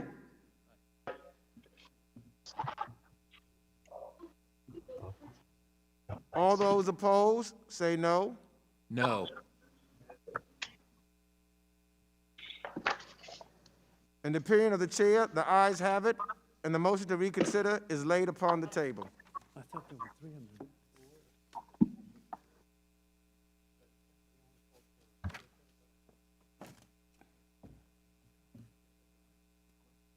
The committee will now resume consideration of the amendments to H.Res. 136, the other measure on which roll call votes were requested and postponed. Okay. The question is on the Perry Amendment, designated number 25, to H.Res. 136. A recorded vote is ordered. All members, please make sure you are visible to the chair and unmute your microphones when your name is called. The clerk will please call the roll. Representative Sherman? No. Representative Sherman votes no. Representative Sears, I don't see you. Representative Connolly? Connolly votes nay. Representative Connolly votes no. Representative Deutsch? No. Representative Deutsch votes no.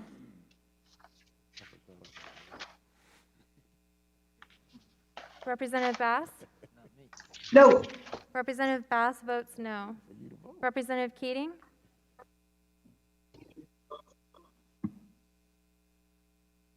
Representative Keating? Keating vote, Representative Keating, one more time. Keating votes no. Thank you, sir. Representative Keating votes no. Representative Cicilline? Cicilline votes no. Rep. Cicilline votes no. Representative Barra? Barra votes no. Representative Barra votes no. Representative Castro? No. Representative Castro votes no. Stop doing that. Representative Titus? Titus votes no. Representative Titus votes no. Representative Liu?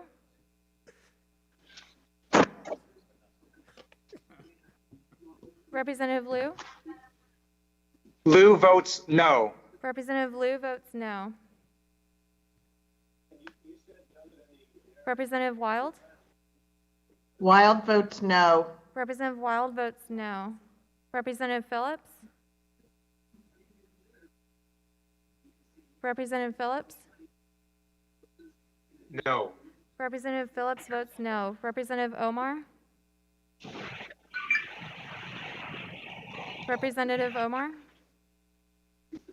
Representative Omar votes no. Thank you. Representative Omar votes no. Representative Allred? Allred votes no. Representative Allred votes no. Representative Levin? No. Representative Levin votes no. Can anybody hear me out there? We hear you now. I can hear you, Oh, you Representative hear me Sears. now? These damn machines. Representative apologize, Sears, would you everybody. like to cast your vote? Well, the last one or the new one? The last one is a no. And the new one is a yes, I guess. Yeah, sure. Uh-huh. So just to clarify for you, sir, the last amendment was Perry Amendment number 27, and this is Perry Amendment number 25. This is, yeah, it's a no too. Both no. Representative Sears votes no. Representative Spanberger. No. Representative Spanberger votes no. Representative Houlihan. Representative Houlihan. Houlihan votes no. Representative Houlihan votes no.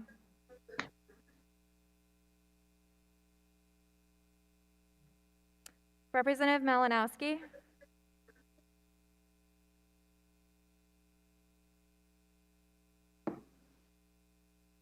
Representative Malinowski.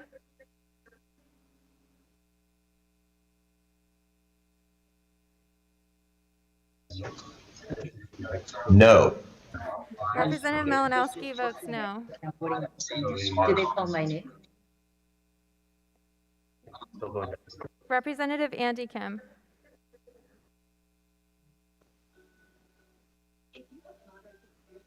Representative Andy Kim.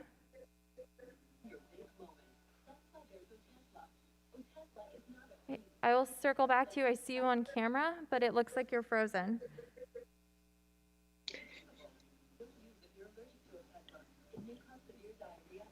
Representative Jacobs? No. Representative Jacobs votes no. Representative Manning? Manning votes no. Representative Manning votes no. Representative Costa? Costa votes no.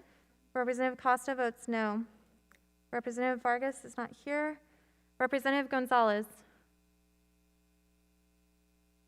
All right, Representative Schneider?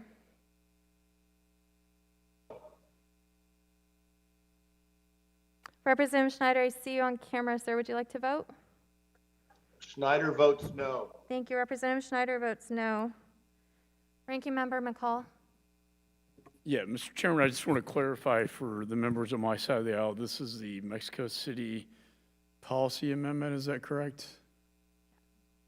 Okay, That is correct. then I vote aye. Ranking Member votes aye.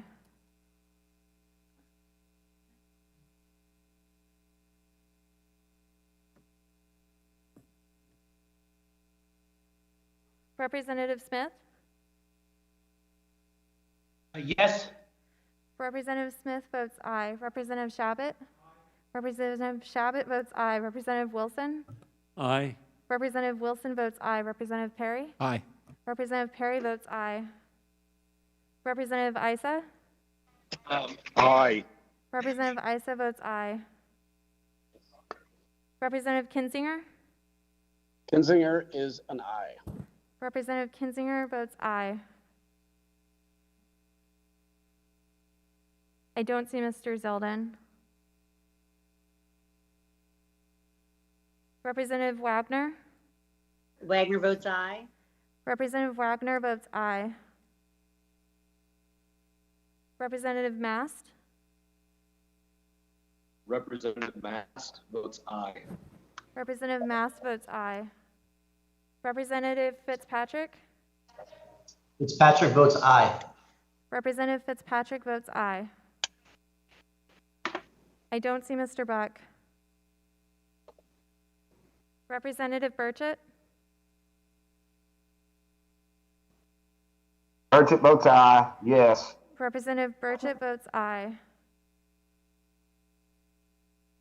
Representative Green? Green votes aye. Representative Green votes aye. Representative Barr? Barr, aye. Representative Barr votes aye. I don't see Mr. Stube. Representative Muser? Muser votes aye. Representative Muser votes aye. Representative Tenney?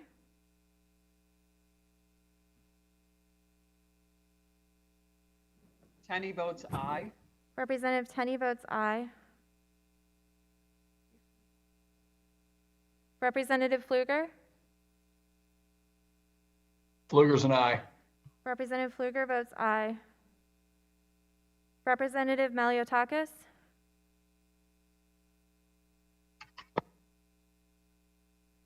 Representative Maliotakis? Yes. Yes. Representative Maliotakis votes aye. Representative Meyer? Meyer votes aye. Representative Meyer votes aye. Representative Jackson? Jackson votes aye. Representative Jackson votes aye. Representative Young Kim? Kim votes yeah. Wait, just for clarification. Okay, Kim votes aye. Representative Kim votes aye. Representative Salazar? Representative Salazar? Salazar votes yes. Votes yes. Representative Salazar votes aye. Chair Meeks? No. Chair Meeks votes no. Excuse me, are we on the first or the second one? Second How one. do you have me recorded? This is Bass. Congresswoman Bass, I have you recorded as a no. Oh, okay, all right. Hi, this is Andy Kim. How do you have me recorded? Representative Kim, I don't have you recorded. Would you like to cast your vote, sir? That's right, I'll be a no. Representative Kim votes no.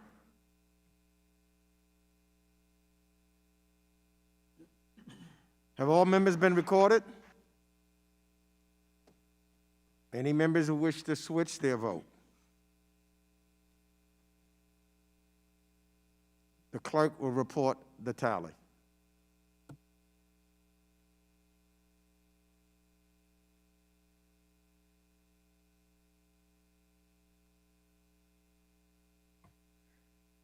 Chair Meeks, on that vote, there are 25 noes and 21 ayes. The amendment is not agreed to. The next question is on the Perry Amendment, designated number 26. Mr. Chairman, Yes. Congressman Costa, I'd like to raise a point of order and make a motion, if rules permit, to you and to the ranking member. Is it possible that we could substitute the roll for Amendment 26 that we are going to bring up now for the roll call on Amendment 25 that we just completed? And that might expedite the roll, since it appears to be a party line vote on Amendment 25. And my sense is that it's going to be a party line vote on Amendment 26, and that might expedite the roll call if that motion is in order. No, Mr. Costa, it's not going to be. It's. We got to call a roll. I'm going to call a roll. The next question is on the Perry Amendment, designated number 26 to H.Res 136. A recorded vote is ordered. All members, please make sure you are visible to the chair and unmute your microphones when your name is called. The clerk will please call the roll. Representative Sherman? Representative Sherman? I vote no. Can you hear me? Representative Sherman votes no. Representative Sears? No. Representative Sears votes no. Representative Connolly? Nay. Representative Connolly votes no. Representative Deutsch? No. Representative Deutsch votes no. Representative Bass? No. Representative Bass votes no. Representative Keating? Representative Keating? Representative Keating votes no. Thank you. Representative Keating votes no. Representative Cicilline? Cicilline votes no. Representative Cicilline votes no. Representative Berra? Votes no. Representative Berra votes no.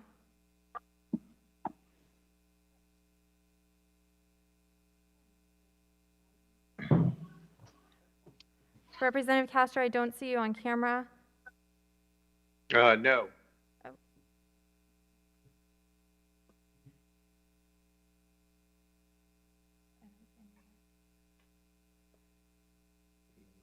Representative Castro, I don't see you on camera. I have to see you to record. Yeah, Oh, there you are. I see you. I'm sorry. Representative Yeah, I see Castro. you guys. Vote no. Thank you. Representative Castro votes no. Representative Titus. Titus votes no. Representative Titus votes no. Good southern accent. Representative Liu. No. Representative Liu votes no. Representative Wild. No. Sorry, Representative Wild. Wild votes no. Thank you. Representative Wild votes no. Representative Phillips. Phillips votes no. Representative Phillips votes no. Representative Omar. No. Representative Omar votes no. Representative Allred. Allred votes no. Representative Allred votes no. Representative Levin. Levin votes no. Representative Levin votes no. Representative Spanberger. No. Representative Spanberger votes no. Representative Houlihan. Houlihan votes no. Representative Houlihan votes no. Representative Malinowski. No. Representative Malinowski votes no. Representative Andy Kim. No. Representative Andy Kim votes no. Representative Jacobs.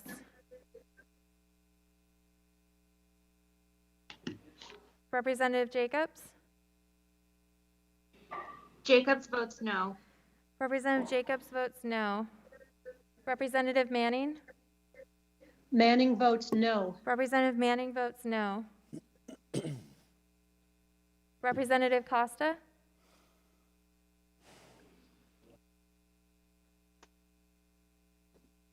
Representative Costa. Costa votes no. Representative Costa votes no. Mr. Vargas is not here. Representative Gonzalez. Gonzalez votes no. Representative Gonzalez votes no. Representative Schneider. Schneider votes no. Representative Schneider votes no. Ranking Member McCaul. No. Ranking Member McCaul votes no. Representative Smith. Yes. Representative Smith votes aye. Representative Chabot. Representative Chabot votes no. Representative Wilson. Yes. Representative Wilson votes aye. Representative Perry. Aye. Representative Perry votes aye. Representative Isa. I'm sorry. Somebody has to go on mute, please. If your name has not been called, mute. When is it? September? I apologize, but which one of these amendments is it? It's Perry Amendment number 26, sir. Okay, which is not Mexico. We've already voted that one. This is. Correct. And. It's the USAID one, sir. Okay, and the chairman is a yes on it, right? He's a no. So The chairman's a no, then I'm a no. let's clarify. Will the clerk please state the amendment that we're on? Yes, we're voting on Perry Amendment number 26. And would you just state what that is, please? Yes, it urges the State I spoke. urges the State Department to conduct a study detailing how USAID can most effectively pursue humanitarian initiatives independent of collaborative efforts with the UN and any UN constituent agency. I apologize. I spoke against this. I'm a no. Thank you. And Mr. Chairman, if I could clarify, the ranking member is a no on this vote. Thank you. The ranking member is a no. Representative Isa votes no. Representative Kinzinger. Kinzinger is a no. Representative Kinzinger votes no. Representative Zeldin, I don't see you on camera. Representative Wagner? Wagner is a no. Representative Wagner votes no. Representative Mast? Representative Mast, aye. Representative Mast votes aye. Representative Fitzpatrick? Fitzpatrick votes no. Representative Fitzpatrick votes no. Representative Buck, I don't see you on camera. Representative Burchett?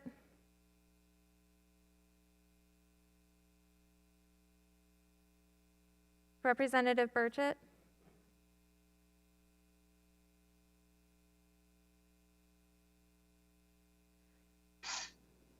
I can't hear you, sir. Representative Burchett? I think you're having technical difficulties, sir. I can come back to you.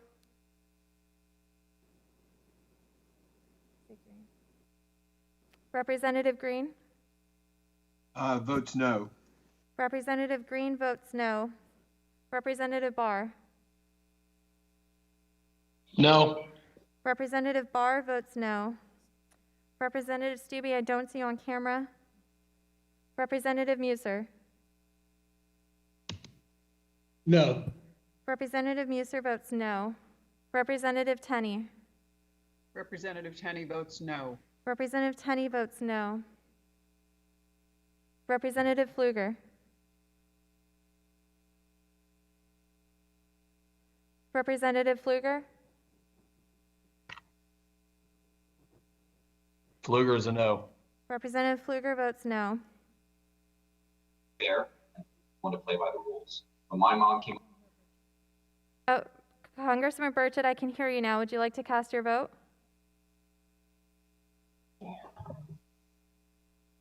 Okay. Representative Maliotakis? No. Representative Maliotakis votes no. Representative Meyer? Representative Meyer? No. Representative Meyer votes no. Representative Jackson? Representative Jackson is a no. Representative Jackson votes no. Representative Young Kim? Kim votes no. Representative Young Kim votes no. Sure. Representative Burchett?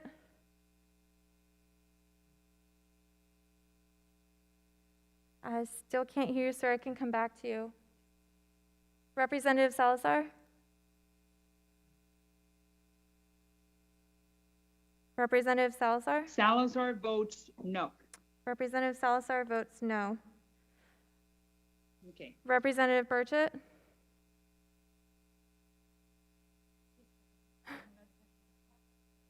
Yeah, for the record to reflect that he's holding up a sign that says no.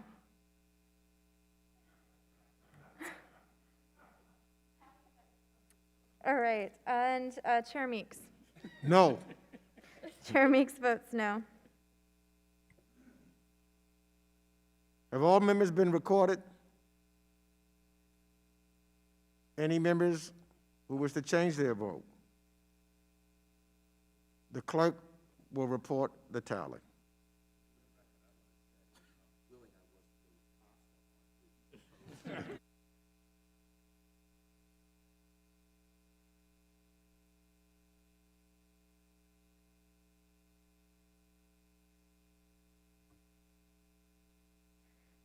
Chair Meeks, on that vote, there were 43 noes and 4 ayes.